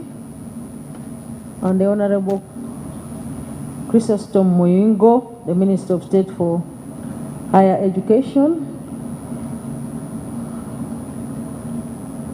The PSST has just walked out. Your Excellency, the EU Ambassador to Uganda, and Your Excellency, the Ambassador of Sweden to Uganda, the UNDP country representative, the Honorable Justice of the Court of Appeal, the Chairman of Centenary Group and your subsidiary Chief Executive Officers, the Members of Parliament present, members of Development Partners Community, the private sector captains, our valued members of the media fraternity, all invited guests, ladies and gentlemen. Let me congratulate you, the Minister of ICT, on this very special day of the launch of the Digital Transformation Roadmap 2023-2027. I congratulate you. Allow me, before I read my brief remarks, also to bring you warm regards from His Excellency General Yoweri Kaguta Museveni, the President of the Republic of Uganda, who is the chief architect of this digital transformation roadmap, and indeed other very valid programs the government of Uganda is running. I also bring you greetings from Mama Janet Kataha Museveni, the Minister of Education and the First Lady, who is presiding over a sector which is the biggest consumer of ICT because of the numbers of learners and teachers and instructors that she is presiding over. Allow me to thank the MC, because I might not get a chance to thank him again, for keeping time very well and enabling the program to move fast so that it can allow many of us, not only me, to go and do other equally important tasks in our MDAs. So I have a very short message. For instance, the government of Uganda has clearly guided before and is guiding here again today that for our country to transform, we must continue to create jobs in the four sectors of commercial agriculture, industry, services, and ICT. Today is a landmark moment in the history of our nation As we confront the changes brought about by the advent of the digital age, we realize that our future is closely linked to this massive digital shift. This morning, we unveil Uganda's first digital transformation roadmap, an important roadmap that will usher in a new era of sustainable social and economic transformation across Uganda. The digital age is not merely upon us, it is a part of us. Every text, every search, every connection, and every application represents a collective shift in the global context and environment. Our roadmap's pillars are the foundations upon which Uganda will continue to rise. And this morning, we learned about the following pillars, and the Minister of ICT clearly articulated them: digital infrastructure and connectivity, digital services, cybersecurity, data protection and privacy, digital skills, and innovation and entrepreneurship. And I think the Permanent Secretary also explained very ably those pillars. Our government's commitment is steady. We acknowledge that ICT is more than a sector. It is a catalyst that will infiltrate every aspect of our lives, industries, and institutions. We pledge to create a conducive environment that will galvanize the private sector, civil society, and every citizen towards achieving this collective objective. ICT and innovation are mere fancy words. I beg your pardon. ICT and innovation are not mere fancy words. They are potent instruments that can spur the creation of jobs, as echoed by the distinguished speakers who spoke before me. The importance of this matter cannot be overemphasized. Due to unemployment, a large number of our youth are awaiting opportunities and their potentials unrealized and their aspirations on pause. It therefore fills me with immense confidence and optimism that our roadmap addresses not only the most recent technological advancements, but also the pressing issue of youth unemployment. By leveraging on the power of ICT and innovation, we intend to create new opportunities, encourage entrepreneurship, and most importantly, provide our youth with the jobs and opportunities they deserve. Our youth represent our future, and this roadmap is a significant step towards ensuring that they have a prosperous future. Ladies and gentlemen, the East African community is our top priority. The East African community is more than just a market. It exemplifies the strength of regional integration and cohesion. If we are to participate competitively and excel within this community, ICT is our answer. It is the essential ingredient that will not only bolster our national capabilities, but also solidify our status as a regional innovation powerhouse. Last year in February, I read that the Ministry of ICT and National Guidance launched a campaign known as Uganda, Africa's Innovation Powerhouse. That campaign profiled the work of young people which they were doing and were taken to the Dubai Expo. All the companies that participated have grown in operational size. One of them, a medical services prover, expanded his operations to Tanzania. We need more efforts like this that expose our young people, and I am glad that the Digital Transformation Roadmap addresses the issue through the digital skills and innovation pillars. As you can see from the example of the young innovator, by advancing our digital agenda, we are doing more than just supporting integration, we are driving it forward.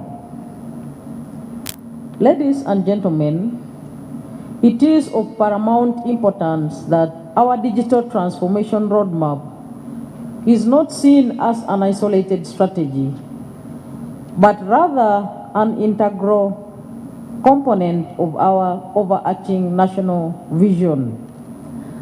The success of this roadmap depends heavily on its synergy with every development facet of our nation. To this end, I wish to affirm the importance of integrating the digital transformation roadmap into the National Development Plan 4 that is currently being crafted. I direct that the National Planning Authority ensures that every element of our roadmap is reflected within the National Development Plan 4. Digitization is not merely a chapter in our national story, it is the ink with which our future will be written. Our commitment to this cause is unequivocal, and I recognize that with transformation comes challenges, be they infrastructural, financial, or skill-based. However, let me be clear that as government, we will leave no stone unturned. Every challenge will be faced head-on, every impediment will be removed, and every bottleneck will be addressed. And this is the promise. And I think the Minister of ICT promised it better with his two stories, with his one story of the chicken and the other animal. All government ministries, departments, and agencies must understand and embrace this urgency. The digital era does not wait. It moves with a relentless pace, and we must match its stride. The time to embrace digitization is not tomorrow, but today. We must prioritize not for the sake of mere modernization, but for the ultimate beneficiary of our endeavors, and those are our citizens. They deserve services that are efficient, transparent, and accessible. They deserve Uganda that is ready, agile, and future-proof. In this regard, our resolve is unshakable.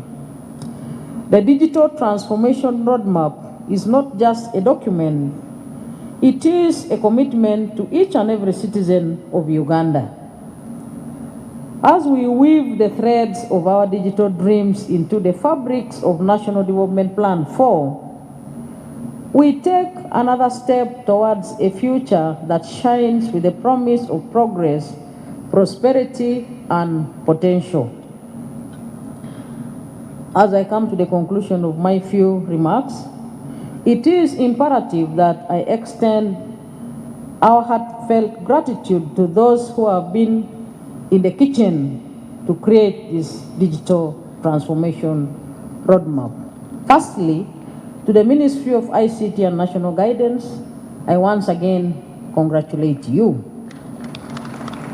And I must state that the minister has a very versatile PS who is very, very committed and very interested in her work as ICT Permanent Secretary.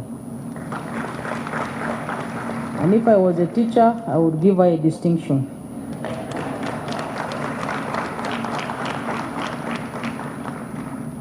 Your unwavering dedication, expertise, and leadership have been the driving force behind this roadmap. You have shown that with clear direction and a commitment to the nation, monumental tasks like this one can be achieved.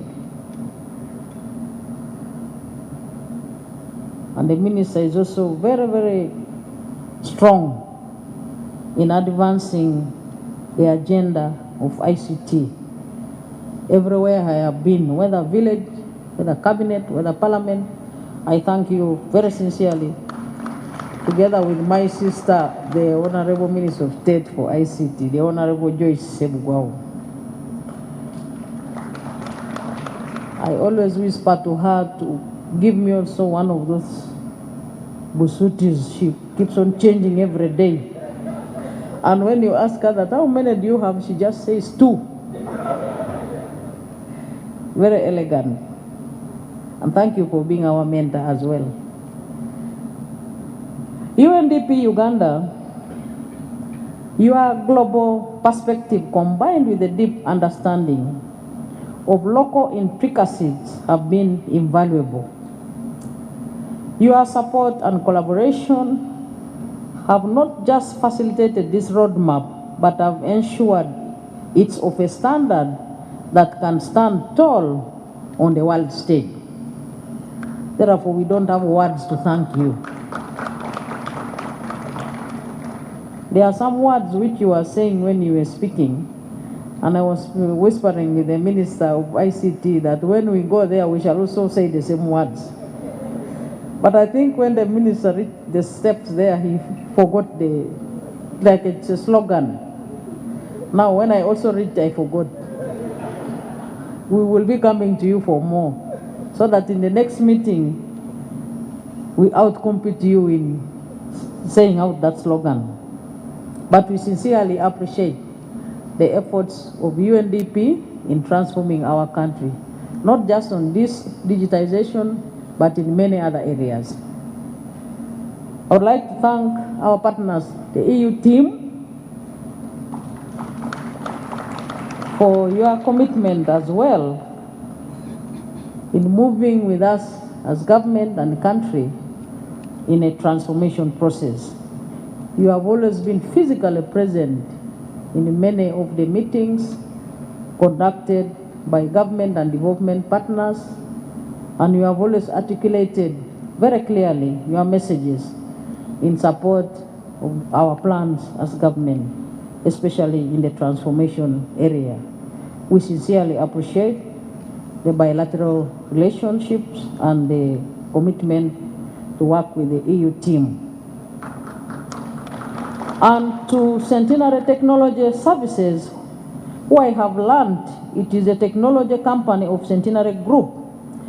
Your technical prowess and relentless hard work have turned our digital aspirations into a tangible reality. For over 12 months, you have navigated challenges and complexities to help mold a vision that will steer our nation towards a brighter digital future. I thank you very sincerely, Centenary Technology Services. On behalf of our country and its citizens, I thank all of you profoundly for your hard work and dedication, because I may not manage to mention each of you one by one. I want to thank all of you. Our collective dream of a digitally empowered future is now ready for implementation, and I would like again to congratulate all of us for walking this journey up to this step. And in conclusion, as we embark on this transformative journey, let's remember the digital age isn't just about technology, but it's about people, it's about us. It's about the Omuntu Wawansi. This is again what the minister alluded, that the ICT services should be able to benefit everybody and leave no one behind. It is about harnessing the potential of every citizen, unlocking new horizons and crafting a brighter, smarter, and more connected future.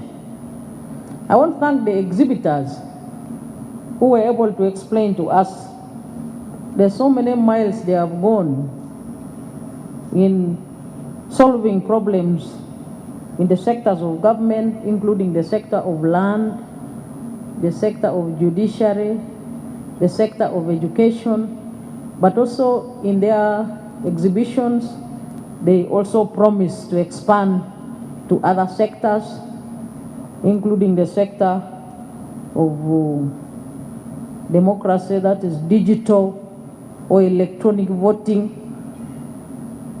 which we are currently discussing in cabinet. Technology can solve so many problems. In the UPDF, my family, or my former family, when we are on the front line, we always declare victory no matter the obstacle. So today, let's declare the victory on the implementation of this digital transformation roadmap, regardless of any challenge. Let's all be very optimistic that we shall implement the roadmap up to the latter. And with these few words, let me now take this honor and privilege to launch the Digital Transformation Roadmap 2023-2027, and I thank you for your kind attention. Ladies and gentlemen, a big round of applause for Her Excellency. Your Excellency, before you leave, I had wanted that, so that I don't bring you back, we'll have our group photos now, Honorable Minister, so if you could join Honorable Ministers, the UNDP President Rep and Team Europe, the EU head and our Swedish Ambassador. Please join Her Excellency for the very first photo. The next photo will include the Ministry of Education and Center Tech, who are our other partners. They will be in the next photo. So this is for the ambassadors. Ambassadors, please.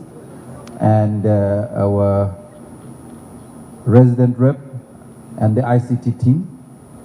And then after this, we'll have the Ministry of Education and Center Tech, who will be joining the Vice President for the next photo.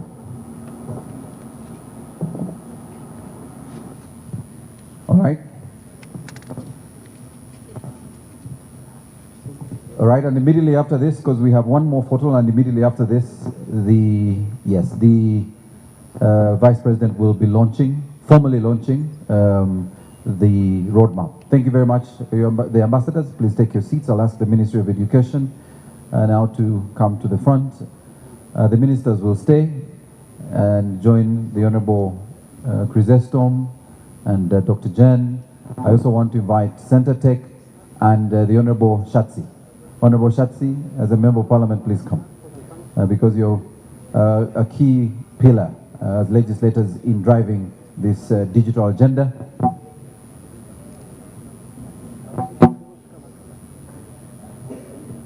And this is the final photo. I know the ICT team was ready, but we will take ours outside, don't worry. So after this, the Honorable Minister will guide Her Excellency, the Vice President, to formally launch the roadmap, which is going to happen just here. There will be quite some activity around this. Again, we'll prepare for most of the glitz and glamour when we've concluded this very first session. Thank you very much, Your Excellency. The Honorable Minister will now guide our chief guest to formally unveil the roadmap and launch the digital transformation roadmap. And since it's digital, you will notice that the launch will also be digital in some form. And Her Excellency, through the protocols will be guided. And we really want to appreciate all the stakeholders, our funders, UNDP, and our technical support team, Centretech, Centenary Technologies, which is part of the Centenary Group, for supporting the technical support to this roadmap. The TV crews, please prepare. We are going to do this. So Her Excellency will unveil on one side. So we'll open and unveil the roadmap. Yes. All right. There you go. Can we give the round of applause, ladies and gentlemen? The digital transformation roadmap has been unveiled, and this has been done by Her Excellency the Vice President on behalf of government that unveils a technologically advanced and inclusive Uganda. Yes, we'll ask the partners and stakeholders to take a photo. PS education. If you could come here, Dr. Jen, on this side, so we can have photos. Yes. That is really to formally launch our digital transformation roadmap. And I see the members of parliament are identifying their districts. Can we give them a round of applause, ladies and gentlemen? We want to thank all the stakeholders and partners and Your Excellency for launching the roadmap. And all the districts have been turned on, Your Excellency, and we want to thank you. We'll now request that we all be upstanding. Her Excellency will take to her seat, and then we'll all be upstanding for the anthems. We'll have the anthems in reverse order. And just to formally launch, of course, we had the glamour that is being rolled out now to formally launch the roadmap. So we'll have the anthems in reverse order in a minute. Let's all be upstanding for the anthems. Can we all stand, ladies and gentlemen, for the anthems in reverse order?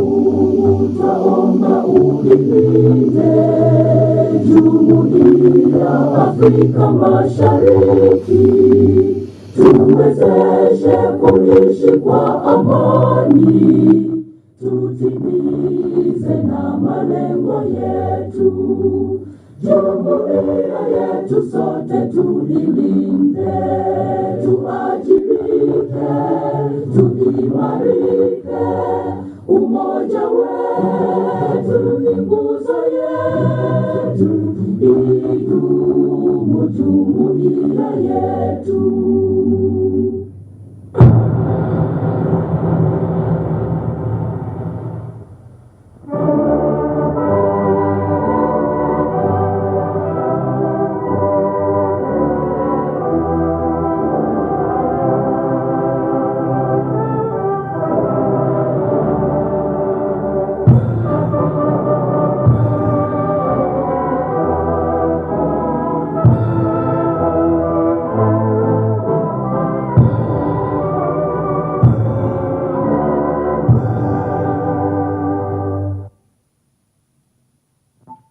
Thank you very much, ladies and gentlemen.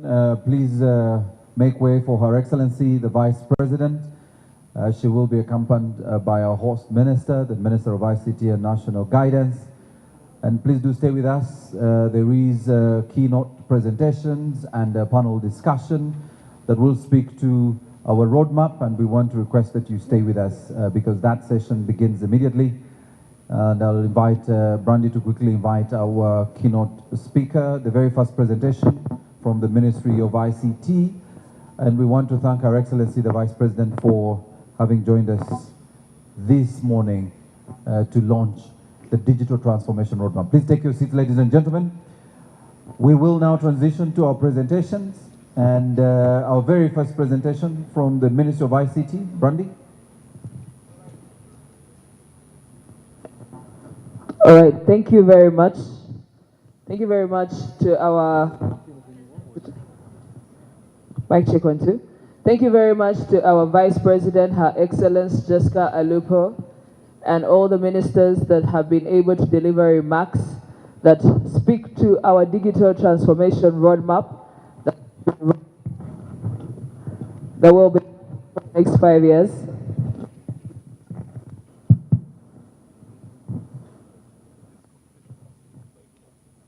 Okay, mic check 1, 2. All right, thank you. Thank you to our Vice President, Her Excellence Jessica Alupo, and the different ministers and permanent secretaries, along ambassadors that have been able to address us in this morning session as we unveil our digital transformation roadmap. This roadmap is going to take us for 5 years, which is such a joy, based on where we have come from as a nation. There was a time where we had operating systems that operated from Pentium 1 to 3. We had different, and now we are moving to the i3, i5, and i7. Then there's so much that has evolved over time, leading us to this day. I'm going to invite our keynote speaker. Who will definitely give us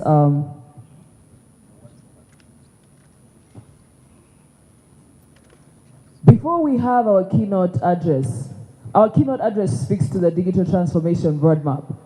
Now, before we get to that, I'd like to invite Mr. Amos Mpungu. He is Mpungu, in fact. He is the Principal IT Officer for the Ministry of ICT and National Guidance. He is going to share with us what we have just launched today. We have launched the digital transformation roadmap, but what is in it? So he's going to share that information with us in a few minutes. Then we shall have a keynote address. Then we shall have a discussion, which will lead to us having our lunch, and then we can be done for the day. Ladies and gentlemen, let's put our hands together for Mr. Amos Mpungu. Looking elegant as ever, we receive you on this dynamic day. Thank you very much.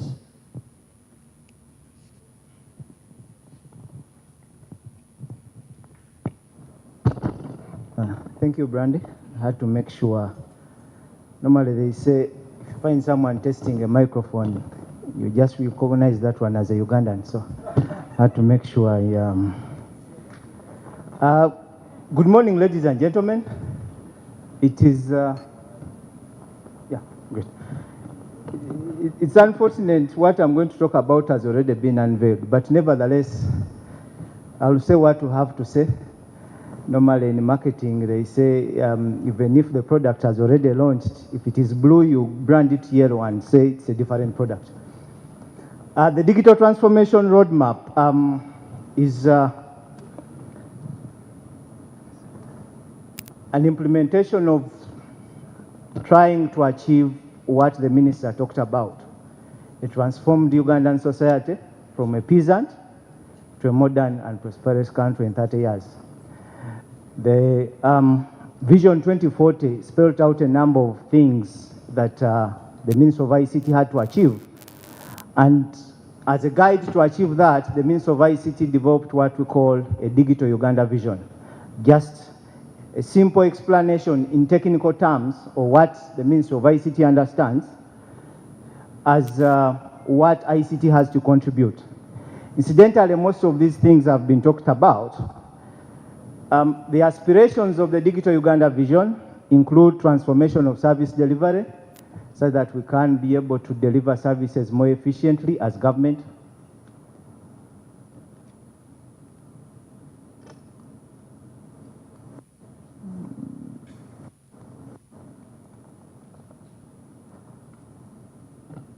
We're looking at ICT-enabled businesses and work investment, where ICT is looked at the power or the engine for all businesses in the country, a digital data-driven economy,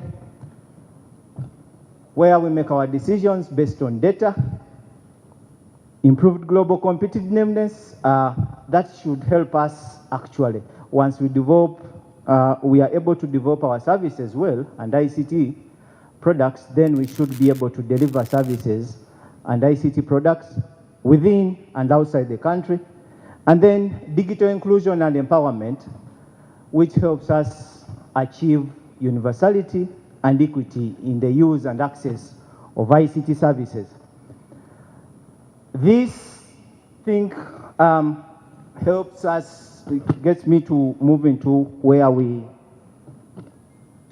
thought about, okay, now that we have the vision, how do we get to implement the vision? The roadmap is basically the tool that we developed to help us achieve this vision.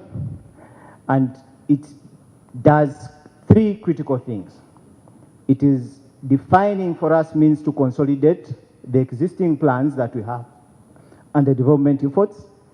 It goes ahead to identify the key enablers that are mapped to the Digital Uganda Vision pillars. Then gets these enablers and maps them to identifiable, quantifiable, and actionable projects that we need to take as a country to be able to achieve a transformed society driven by ICT. Now, ladies and gentlemen, allow me to remind you of the pillars. I think they have been talked about almost in each and every speech. We looking at digital infrastructure and connectivity. Now that my role is basically to explain, allow me to bring this closer to what we know. Let's assume our digital infrastructure and connectivity is our road. Once we've set up the road, then the roads, normally we set up the roads to be used by vehicles. So look at the vehicles are the digital services that are consuming this road. But then we cannot ably use the roads without proper rules and procedures. That's why we have traffic officers. And it helps us to follow the rules such that we avoid the traffic jams. Okay. Then we go and skill, because in most cases, it is the poor driver that causes the traffic jam, not the pothole. So we need to skill our drivers to be able to utilize our roads. But it is also very common in Uganda that where we open a road, we shall have entrepreneurs putting up businesses, and before you need to have a town council, a trading center. Sometimes they develop into cities like Kampala. So that is me trying to bring the technological terms closer to what we understand in our daily life. So allow me to take you through what we want to do in each of these pillars within the next few minutes.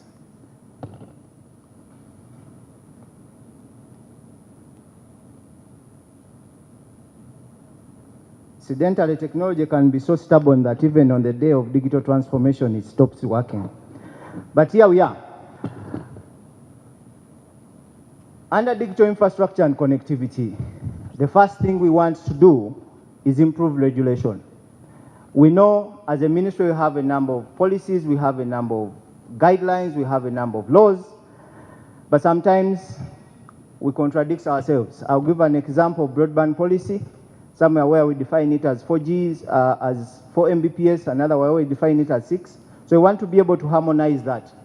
Let's improve our regulation, enabling environment, enforce fair competition regulations, most especially when it comes to access to those services or that infrastructure that is quite critical but quite expensive, e.g. spectrum.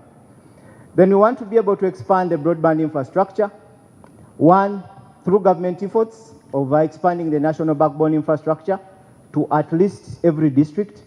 But then again, we also rely on the private sector to expand the improved technologies or broadband technologies, 5G, 6G. We are already testing some of those within the room. We want to keep our communications costs as close within the country as possible, which makes them actually also cheaper. I'll give you an example. Normally, we are streaming live on YouTube, but because most of our infrastructure peers around UAE, the Middle East, it basically means that the YouTube channel you're looking at has to first transfer data to UAE, then it comes back. So we want to try and encourage our internet operators to peer within the internet exchange within Uganda, such that our content remains local. The reason as to why some of our services are quite expensive is because of that journey that we have to take to and fro to be able to receive a service. Then we're thinking of developing a digital addressing system. I'm sure all of us had, during COVID, we had that border guy we used to direct. After the main road, take the right turn. From the right turn, there is a Mwafu. Then after the Mwafu, there is a Limbo. God forbid, you have so many rimbos around you, the guy will turn back and say, no, this is a graveyard, I might not come back. So we need to be able to develop a digital addressing system, but this built on top of a national spatial infrastructure. The national spatial infrastructure, the best example I can give is our Google Maps, which tells you, okay, you want to avoid traffic, pass here, but then why should we need to use Google? How about we develop our own that instead of telling you, keep straight, it just tells you, gumizo muhando. Okay. Basically, move straight that direction. Okay. Then we also want to be able to enhance our computing capacity as government. As I said, we want to try and keep our infrastructure or our content as local as possible. So we have a national data center, which hosts most of the government services. We want to open that to private sector as well, such that we keep all our computing, we keep all our services as local and content local. So we want to increase our computing capacity. We want to increase our storage capacity within the government data center. So we have all these services held within the country. Digital service is looking at how do we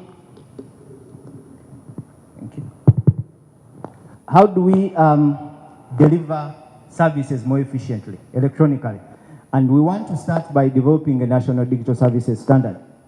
This helps us to achieve what we call integration, or what the Europeans like calling as integration by design, where for every system that government develops, not just the government, but even private sector, that needs to talk to each other, it is actually integrated just because of the architecture that we are following. When we look at developing an implementation strategy for co-creation, you might notice that we are talking about digital services, not digital products. In most cases, we develop digital products, not services, because you digitize whatever you digitize and throw it to the citizen that they don't even understand. In actual sense, we want to deliver a service, which means we must be, whichever digital product we've developed should be mimicking what happens while achieving this service, but actually making it much more efficient and electronically driven. But this can only be done best if we have developed single registries and identifiers. In other words, we also start following the protocols or the things that we preach, that data should be collected once. If URA has collected data from me, or NIRA has collected data from me, then URA shouldn't ask for it, or BRS shouldn't be asking for it in URSB, basically because I'm already identified as a citizen within your ecosystem, so only ask for that information that you need to give me that service, the extra, not me having to give you back the same information I gave to a different entity within government. We want to be able to implement the national big data strategy. Why? Because we need, as one of the pillars, we said we want to be a data-driven economy. Let me just give an example.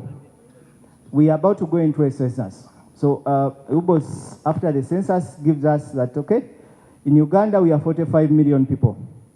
Then within Uganda we stratified, we are about 18. Honorable Minister, welcome back. Okay. So within Uganda, Uganda is stratified in about 18 sub-regions. So out of the 45 million, we have realized that actually 40% are in Chigezi. 40%, for someone who does a bit of mathematics very fast, how much is 40% out of 45 million? I think it's, okay, let me assume it's 18. So we say 18 million people out of 45 come out from Chigezi. The Minister of Health say, out of 18, if just one is basically constituting, taking care of just 40, what is the problem? Are these people just too fertile? What are the conditions in here? Now we are starting to put context around the figures such that we understand this is what big data does. So the Ministry of UNMA would come and say, you know what, guys, we've realized that, no, these people might not be quite fertile. The fertility rate is the same across Uganda. But Chigezi is also cold. So bits of companionship take a bit longer because people need to warm themselves up. say, okay, so how do we address this population boom in Chigezi? Then Minister of ICT will say, no, guys, ladies and gentlemen, for us, we have the solution. We have augmented reality. We are going to bring the sun to start rising and setting in Chigezi. In that way, the companionship will be smaller. We shall grow more money and problem solved. Okay? You have more Irish, but a smaller population within Chigezi. We shall go ahead to build capacity within government. Sometimes we also appreciate the fact that, yes, we might preach some of this, but as we are delivering these services, we need to support them as government cadres. But then mindset change is quite critical, and good enough means of ICT is also responsible for national guidance. So we shall do all efforts possible to whitewash your brains until your default settings are digital. Having used digital services, normally when you consume digital services, you're going to increase your exposure to security or cyber attacks, and therefore we want to be able to foster a safe and trusted digital economy by one, as we said, we want businesses to be driven by ICT. We are an SME economy, so we actually want to be able to support the SMEs to consume ICT services, but also protect the investments in there. We want to support investments in cybersecurity. The government is already doing that. We already have 2 SATs that are running under NITA and UCC.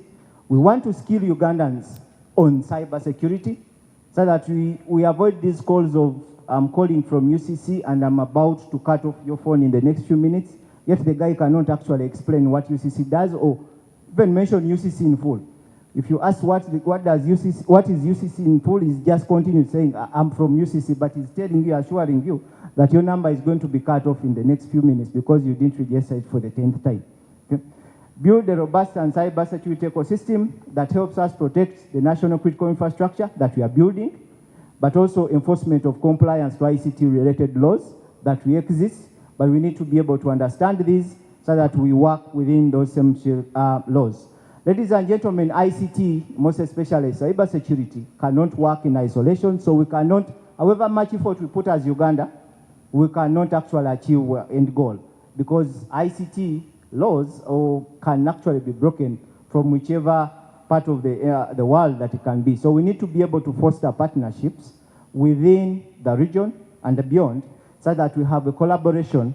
If you have a perpetrator seated in Kenya, they can actually be held responsible for their crimes even if they are not found physically within Uganda. On digital skilling, we need to be able to build a population that can utilize the so many services we want to build, and therefore we need to skill them. But then we also realize that there are already efforts being done within ministry and development partners to actually deliver this. So the digital skilling is looking at setting up a governance and private-public partnership framework that allows us to actually all be on the same page in terms of how do we define digital skilling. We move away from providing ICT education to actually providing digital skilling. So we want to be able to have that framework that helps us understand each other in terms of what we want to deliver. Providing digital literacy and skills, one within both the formal and informal education sector. We already have a DigiTrack, for example, that is running around and actually skilling people within the informal sector, people in the markets, the guys who usually hang around the trading centers playing Ludo and things like that, the guys who work in the markets and deliver services to us. We want to make them digital, but we need to skill them first. Then access and availability, as we expand the networks that we are talking about, then we need to be able to deliver these to the schools that are able to deliver, through which we are able to deliver digital skilling. Provision of tools and devices. Of course, we are not going to skill people and yet they don't have access to tools. ICT is quite practical. If you are going to skill someone, they need to be able to do something that you're actually trying to tell them to do. Then we understand that much as, actually even for those of you who have been able to look at the exhibitors, we have a number of companies that are thinking of edutech. I have a learning platform here, government has a learning platform, but some of these platforms don't talk to each other. And you find that similar content is being developed within the same platforms, or there's so many different platforms. So we want to put these together to start talking to each other so that instead of someone or having 4-6 people developing materials or content for physics, we get that particular content from one platform shared through the other. So we need to look at integrating the existing management information systems within government and within private sector that are looking basically at providing content in digital skilling, but also continue conducting M&E such that we can be able to tell how we are. Remember, one of our aspirations is that ICT should be inclusive and we shouldn't be leaving anyone behind.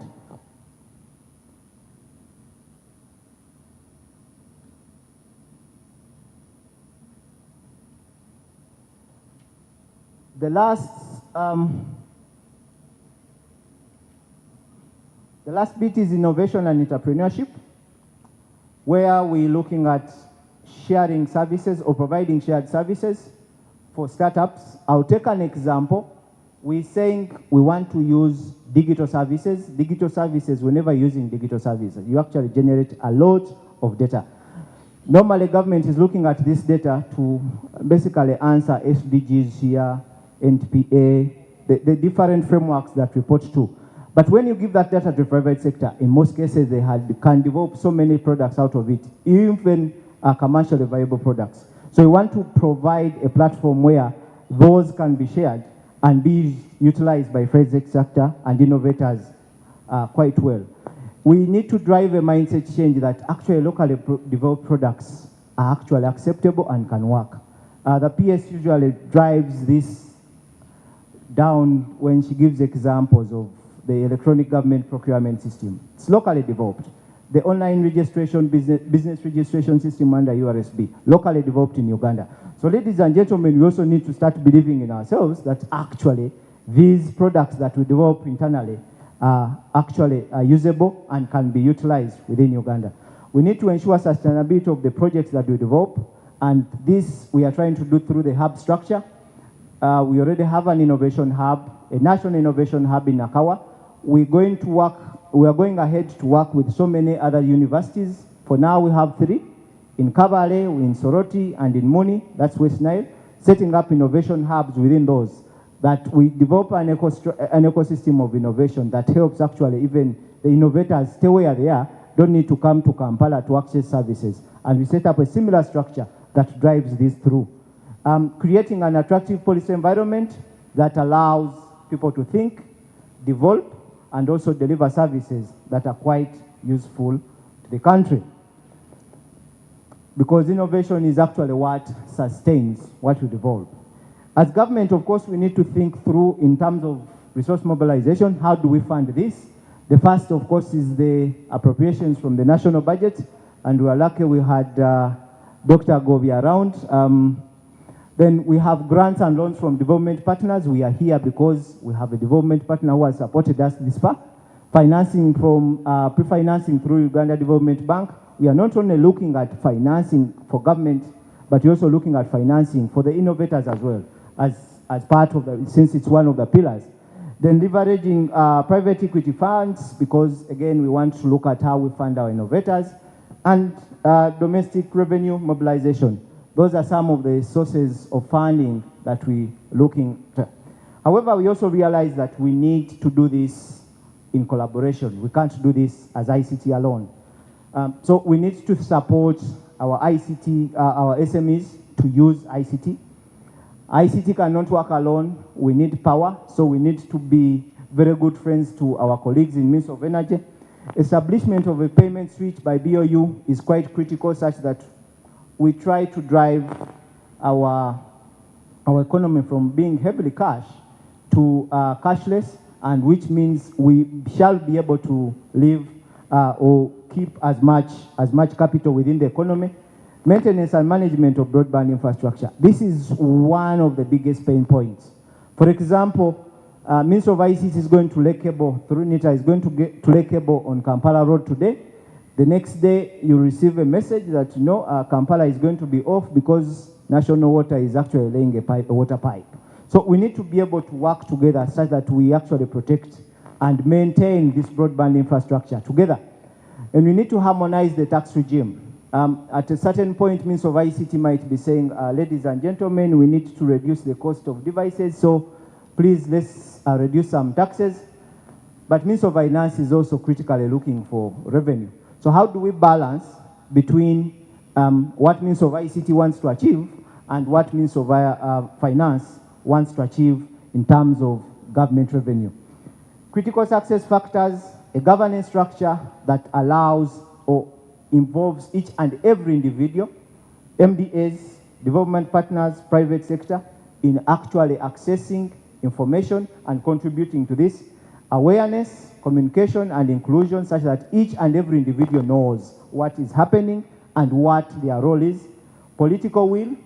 Of course, the political will, we've already heard from the minister that it is total commitment. Okay.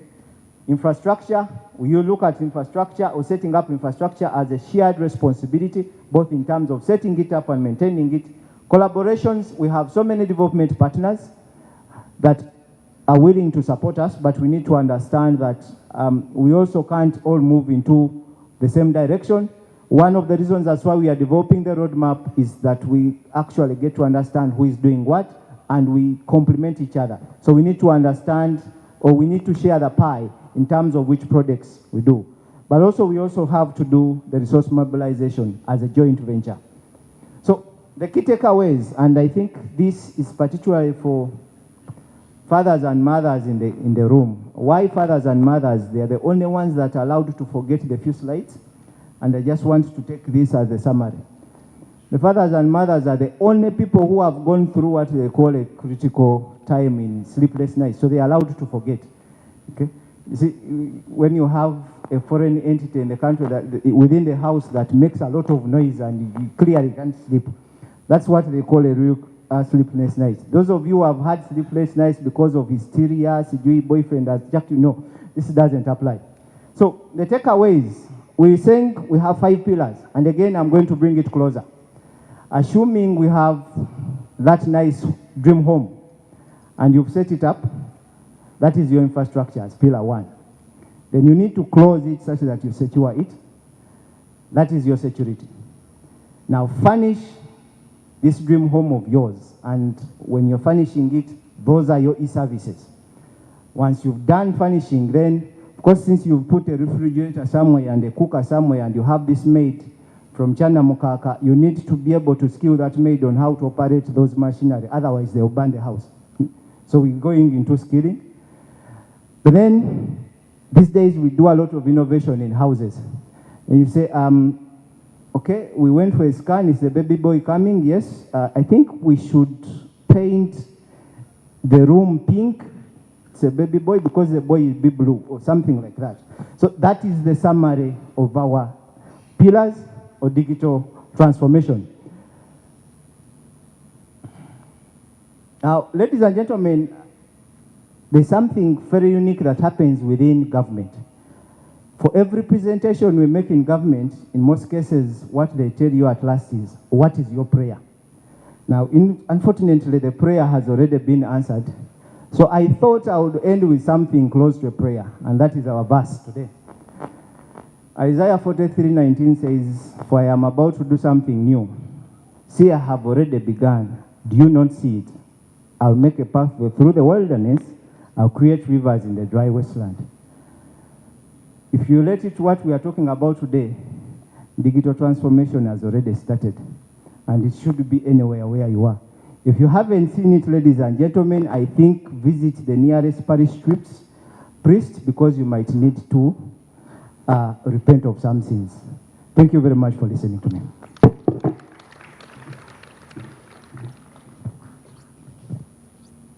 Ladies, once again, a round of applause for Mr. Amos Mpugu.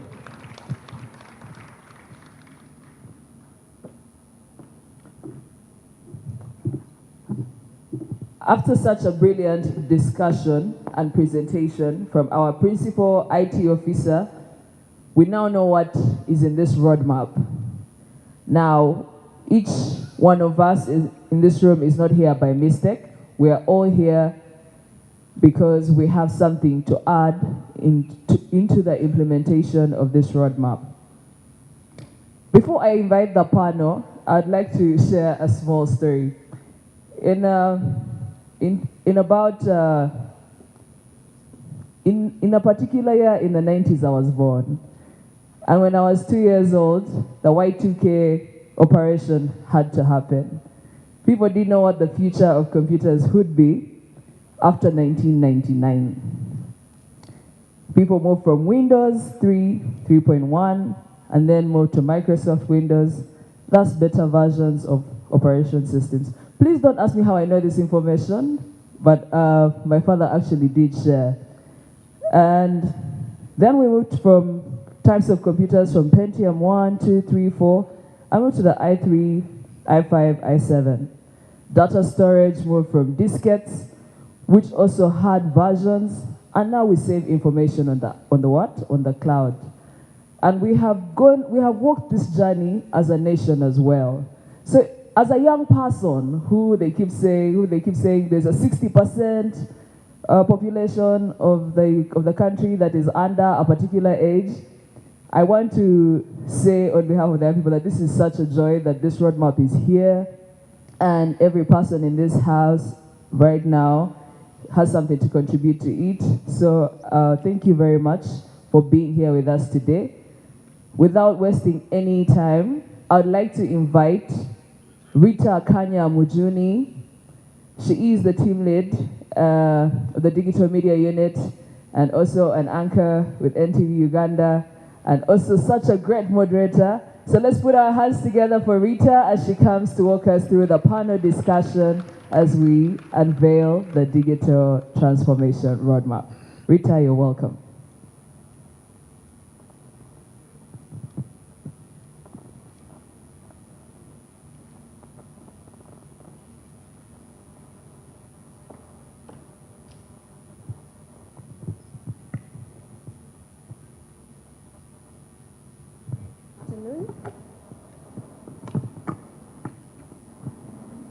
A very good afternoon to everyone in the room, all protocol observed. That was quite a generous introduction, Brandy. Thank you very much. This afternoon, the conversation that we're going to have simply speaks into what Amos has taken us through.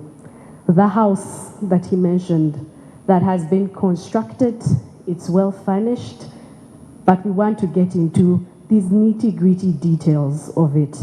And I am not going to be the one that will say it all. I'll only guide the conversation. So allow me to introduce our panelists for this afternoon. I'm going to start by introducing and asking James Biaruhanga, who is the General Manager at Raxio, to come join us. Each panelist, as you see, there are 5 seats here.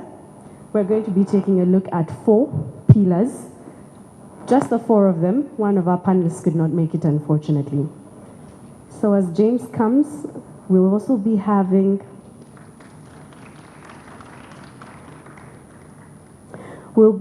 Justice Geoffrey Chiyabwire, who is a Ugandan judge and a Justice of the Court of Appeal of Uganda. So joining us. We're also joined by Dr. Rebecca Chichoncho, who is the Vice Chairperson of the Uganda Business Process Outsourcing and Innovations Council.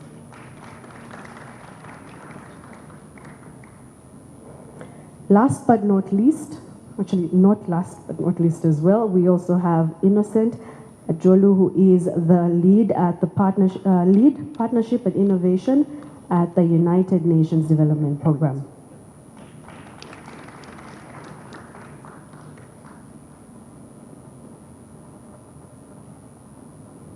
We'll also be having a representative from NITA Uganda joining us, and that will be Patrick Okoth.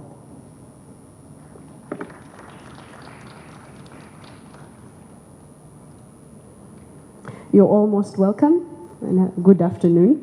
I believe we're going to try and put the details that Amos was mentioning when it comes to the 5 pillars that are within Uganda's digital transformation roadmap. And as you can see on the screen, it's 2023, 2027. So here we are in 2023.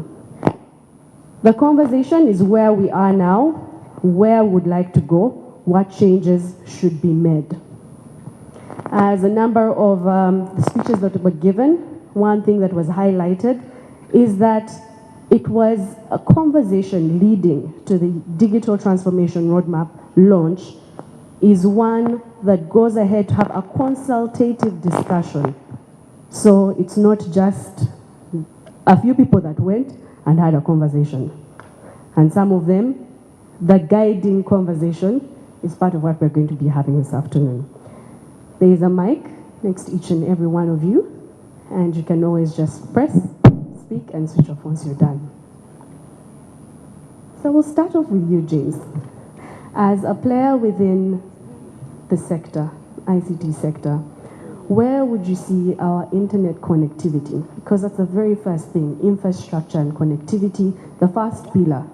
Where do we stand as a country from your perspective? Yeah, hi, Rita.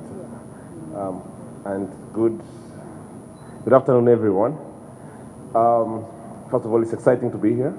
It's always exciting to be in the conversations around changing times and share an opinion as a changing person in times like this.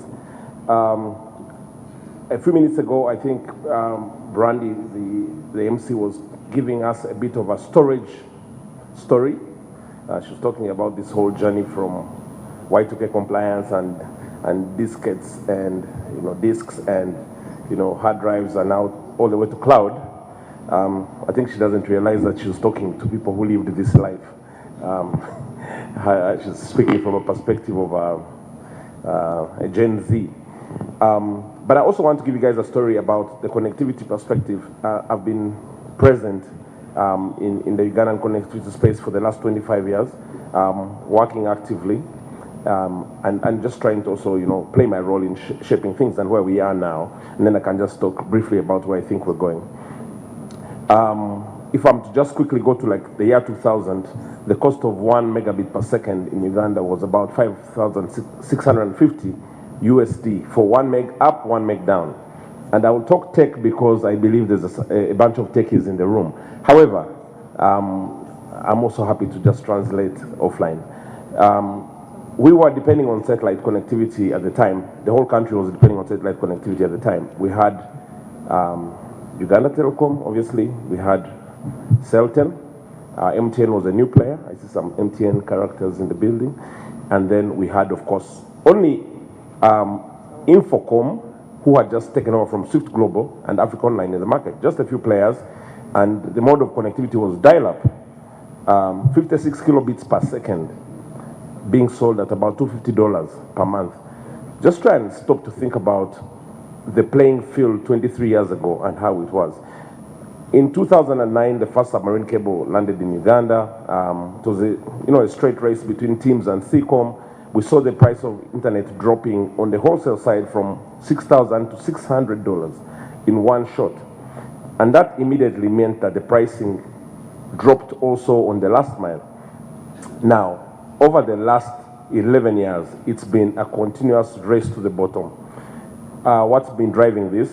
There's been a huge evolution on the mobile space. 2G, which was the mode in 2009, has evolved into 5G. I see big 5G signs here from MTN. Airtel launched 5G as well last week. So we've seen an evolution from 2G edge, 3.3G, 3.5G, HTTP, LTE, all the way to 5G in a short period of space, given where we are. So speeds have moved from 56 kilobits per second to about 500 megs on a device in a space of 10 years. Secondly, we've seen a shift from what was initially the copper delivery that I think Uganda Telecom was known for delivering, to fiber to the home, fiber to the premises, which everyone is now delivering. Yesterday, I think you all paid attention to the rebranding of Uganda Telecom. I believe now they won't be coming to the ADSL conversation, but bringing fiber. Now, when you look at it in the back end, the rollout of the national backbone, the national fiber backbone, which has basically covered the entire country with high-speed fiber infrastructure, and also access to formerly no submarine cable capacity in East Africa to now 7 submarine cables in East Africa, the most congested submarine cable coverage in the whole of Africa, we are in a very good place. We have a lot of backhaul capacity, we have a lot of transport capacity, we have a lot of access network, and a lot of rollouts happening in a very short period of time. So that's where we are today, right? We have a situation where the NITA announced the other day a drop in pricing for the government entities. We have new prices being launched on a daily basis by the mobile network operators and the ISPs, and then we've got a collapsing price war happening, from the submarine space. And most importantly, and I'll say this selfishly, is we suddenly have data centers coming into the market who can actually be a home for all these over-the-top players, the Googles, the Amazons, the metaverses of this world, meaning that the content is actually local because of the internet exchange point. That's a quick summary of the internet ecosystem and infrastructure layout in Uganda today. Where do we see things going? If we're saying this roadmap is 2023, 2027, that's the next 5 years. Things are going to be a whole lot faster than they were in the last 10 years. There's a lot more bandwidth. There's a huge bubbling youth population. There's a crazy fintech market. The regulators are finally caught up with the market, and they are actually driving the conversation, which was not the case previously. And then we are seeing the explosion of the fourth industrial revolution. What do I think is going to happen? I think we're going to see fiber to the home penetrating the market. We're going to see a lot of capacity of 5G networks. We're going to see the evolution happening in the entertainment space. Some people will pay the price, especially the pay TV companies, but we're going to see a lot of evolution of video on demand, TV on demand, artificial intelligence driving the conversation, and of course, VR. I can see someone in the corner there with the VR gadget playing some Formula One racing. So we're going to start seeing that as an entertainment at home. All in all, I think education, government, private sector, residential, everyone is going to suddenly benefit from the fact that there's a lot of internet bandwidth and cheaply available. Internet will no longer be a product, but rather an infrastructure. Well, when you mention internet will be cheaper, we're bringing NITA Uganda, which has also, in the recent past, a few announcements have come out through the Ministry of ICT when it comes to access and the price of internet as a government service provider. NITA Uganda, represented by Patrick this afternoon, where do we see internet connectivity and infrastructure as we stand from your perspective? Very much. To repeat again, my name is Patrick Okoth. I'm the project manager for Government Networks in charge of.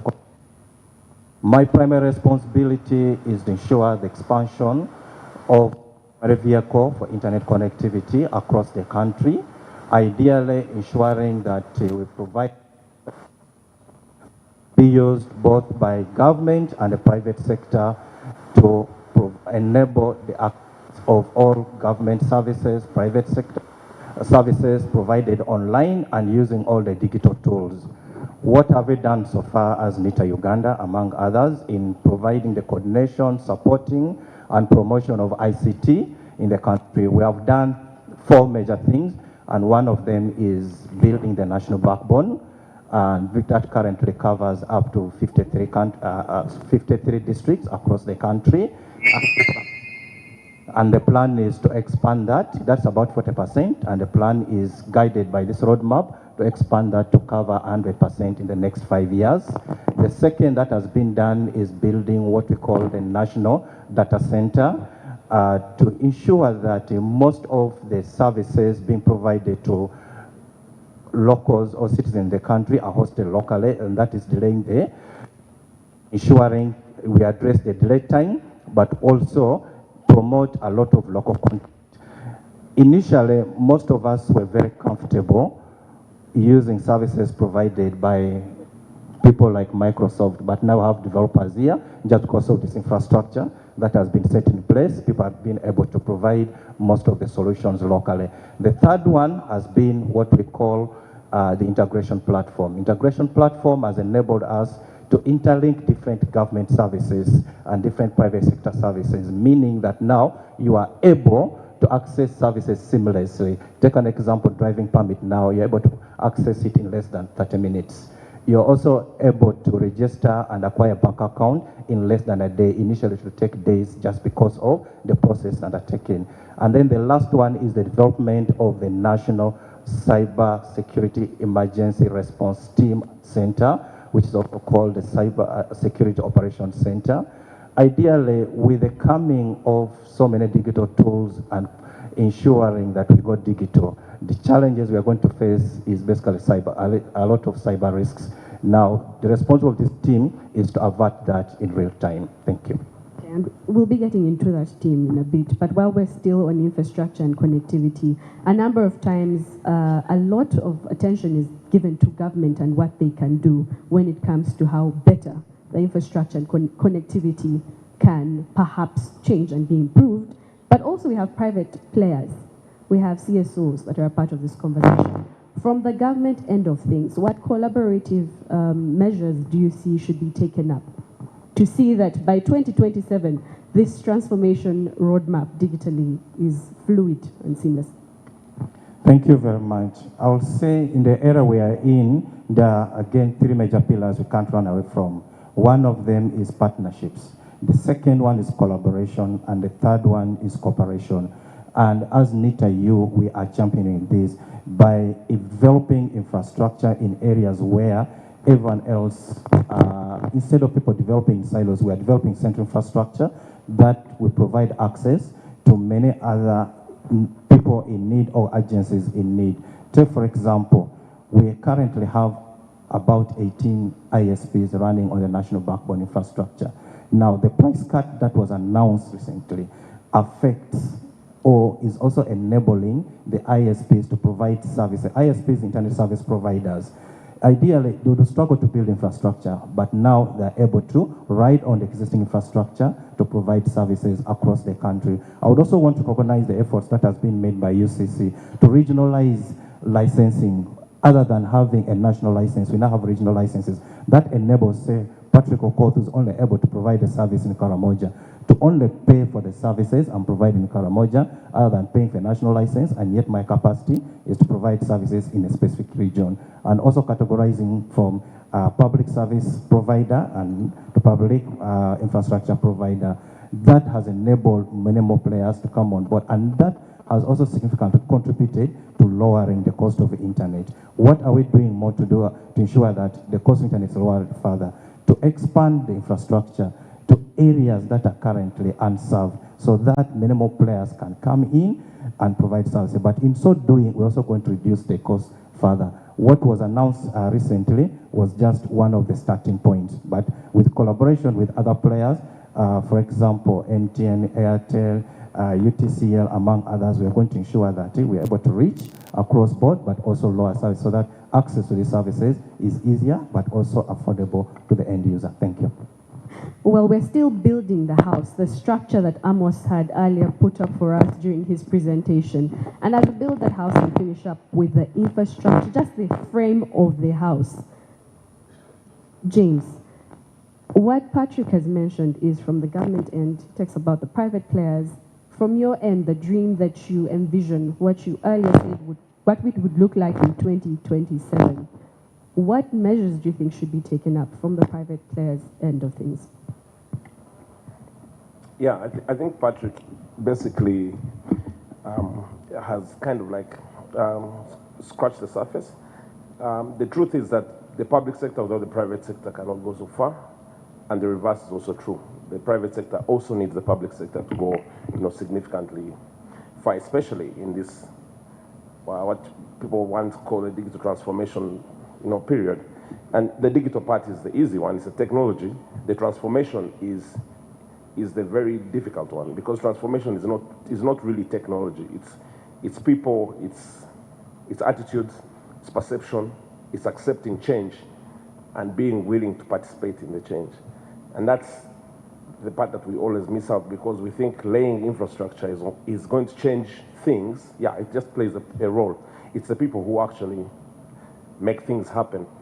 Now, on the private sector usually tends to move much faster than the public sector, because they are profit driven.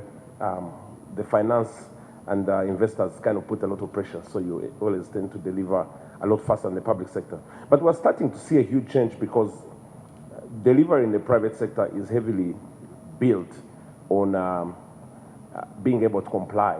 Compliance is quite significant, comply with public sector expectations.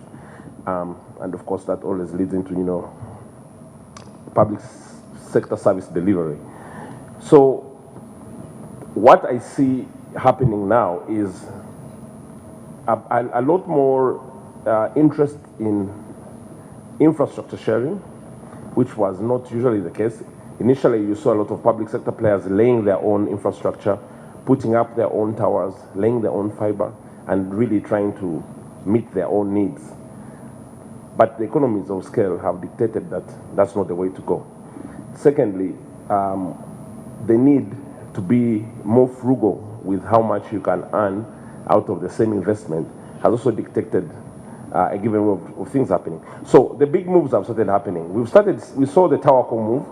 It made the first big change with American Tower kind of like, taking over that space and making sure that the mobile players can share the same infrastructure.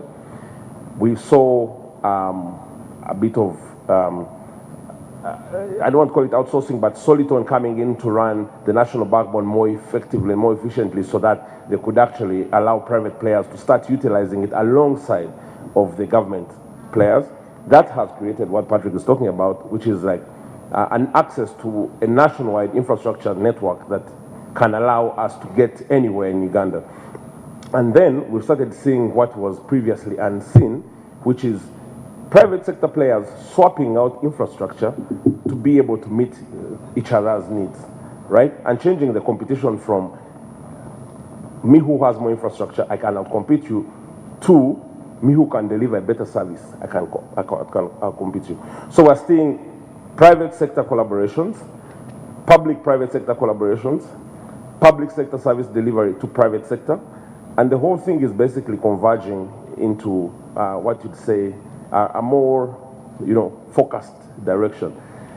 I think the role of private sector here is, one, continuously challenge the public sector, two, to keep on top of what's happening in the rest of the world and make sure that we don't fall behind in terms of what everyone else is doing in the world, but most importantly, collaborate and integrate with the public sector to make sure that ultimately we have the same vision and we're all trying to deliver the same thing.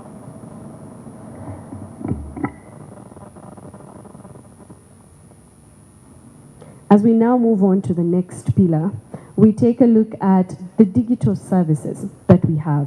And for this, we're going to be having a conversation with Justice Geoffrey Chibyabwire. Now, Justice, from your end and for everyone in the room, we have all had an interaction with a digital service, say, within this week. May not be today, but within this week. For some, actually, you've had an interaction today. What does the current digital service space in the country look like? Thank you very much for giving me this opportunity to share. But before I really go there, I cannot speak without talking about the services that the judiciary provide. And probably many people are wondering, what is a judge sitting here with all these people doing? And the reason is simply this, that we have already started the transformation journey in the Ugandan judiciary. So I head the ICT and Law Reporting Committee of the Chief Justice. I've done that for the last 11 years. And I'd like to say that for us, our roadmap started in 2015, 2016. So we already have ours, and it is right here. And you can access this on our website, www.judiciaryuganda.org. So we also have a website, by the way. The judiciary has a website that may surprise many, and you will find a lot of our vision in terms of providing services to the people. And what I would like to say is that for us, we built our house on 9 pillars. This pillar, what is happening in terms of what we're talking about today is 5 pillars. What I can say is that they are fairly similar. The only difference that I can say is that for us, we're heavy on data, not just data protection. we're heavy on breaking silos within the Ugandan judiciary so that we have one center of data which can then be used to leverage on the type of services that we give. So if you want to know stats, we are able to aggregate them in terms not just of the cases, decisions that we make, but even desegregate it in terms of who are the players there, whether we're talking about women in disputes, children in disputes, or whatever type of businesses we have. So we even know, for example, the kind of burden of disputes in terms of shillings in Uganda in terms of dollars.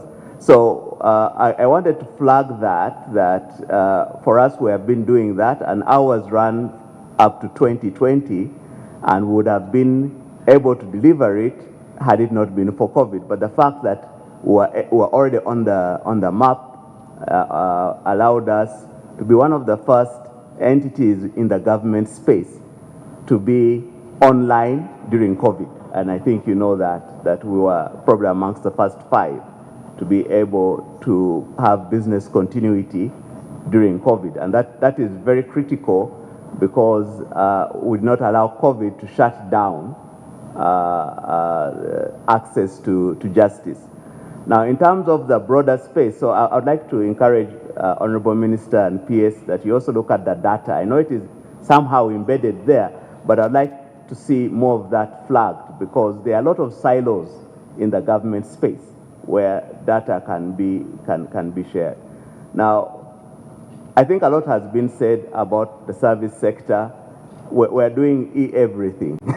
We've had e-education, we have had e-finance, we have had work from home. The space is growing. And so it is very important, the questions that you started with, to see that the infrastructure is robust enough to carry that vision. Because I think the future is moving away from fixed spaces. When you, for example, if you're saying, I am going to take you to court, you know that phrase that people use to threaten others? It is no longer going to be a physical court. It is going to be a service, just like you'd want to book an air ticket on a computer if you want to file a return in URA. And so, for example, in the judiciary, we have now flagged ICMIS, our electronic court case management and information system. And our booth is out there. Please visit it. It is showing you that we are going to move the court from the physical building just there at City Square to the palm of your hand. So you'll be able to know what is happening in court in the palm of your hand. You'll be able to go to court in the palm of your hand. You'll be able to know exactly what is the status of your case in court. And I think this is cross-cutting no matter what service you're talking about. And what are we looking for? We're looking for the following. We're looking for quick access, we're looking for transparency, and we're looking for accountability. So these are the sort of areas in the service space that we are seeing growth in. Well, when we talk about ICMIS, let's just stick on ICMIS for just a bit. For a number of people, if you are spending as much time as I do online in a professional way, you will find that, say in a month, say in the previous month, a lot was mentioned about ICMIS by the judiciary on their Twitter account. Well, what we now call X, the X application. Where would you say the uptake has been most in the use of ICMIS? Where do you see that, because at the end of the day, all these services are used by the Ugandan. Where are they having a challenge accessing these services? Well, first of all, ICMIS is available to all. You can access it on all types of devices, not just computers. If you have tablets, if you have phones, all of this is a gateway to ICMIS.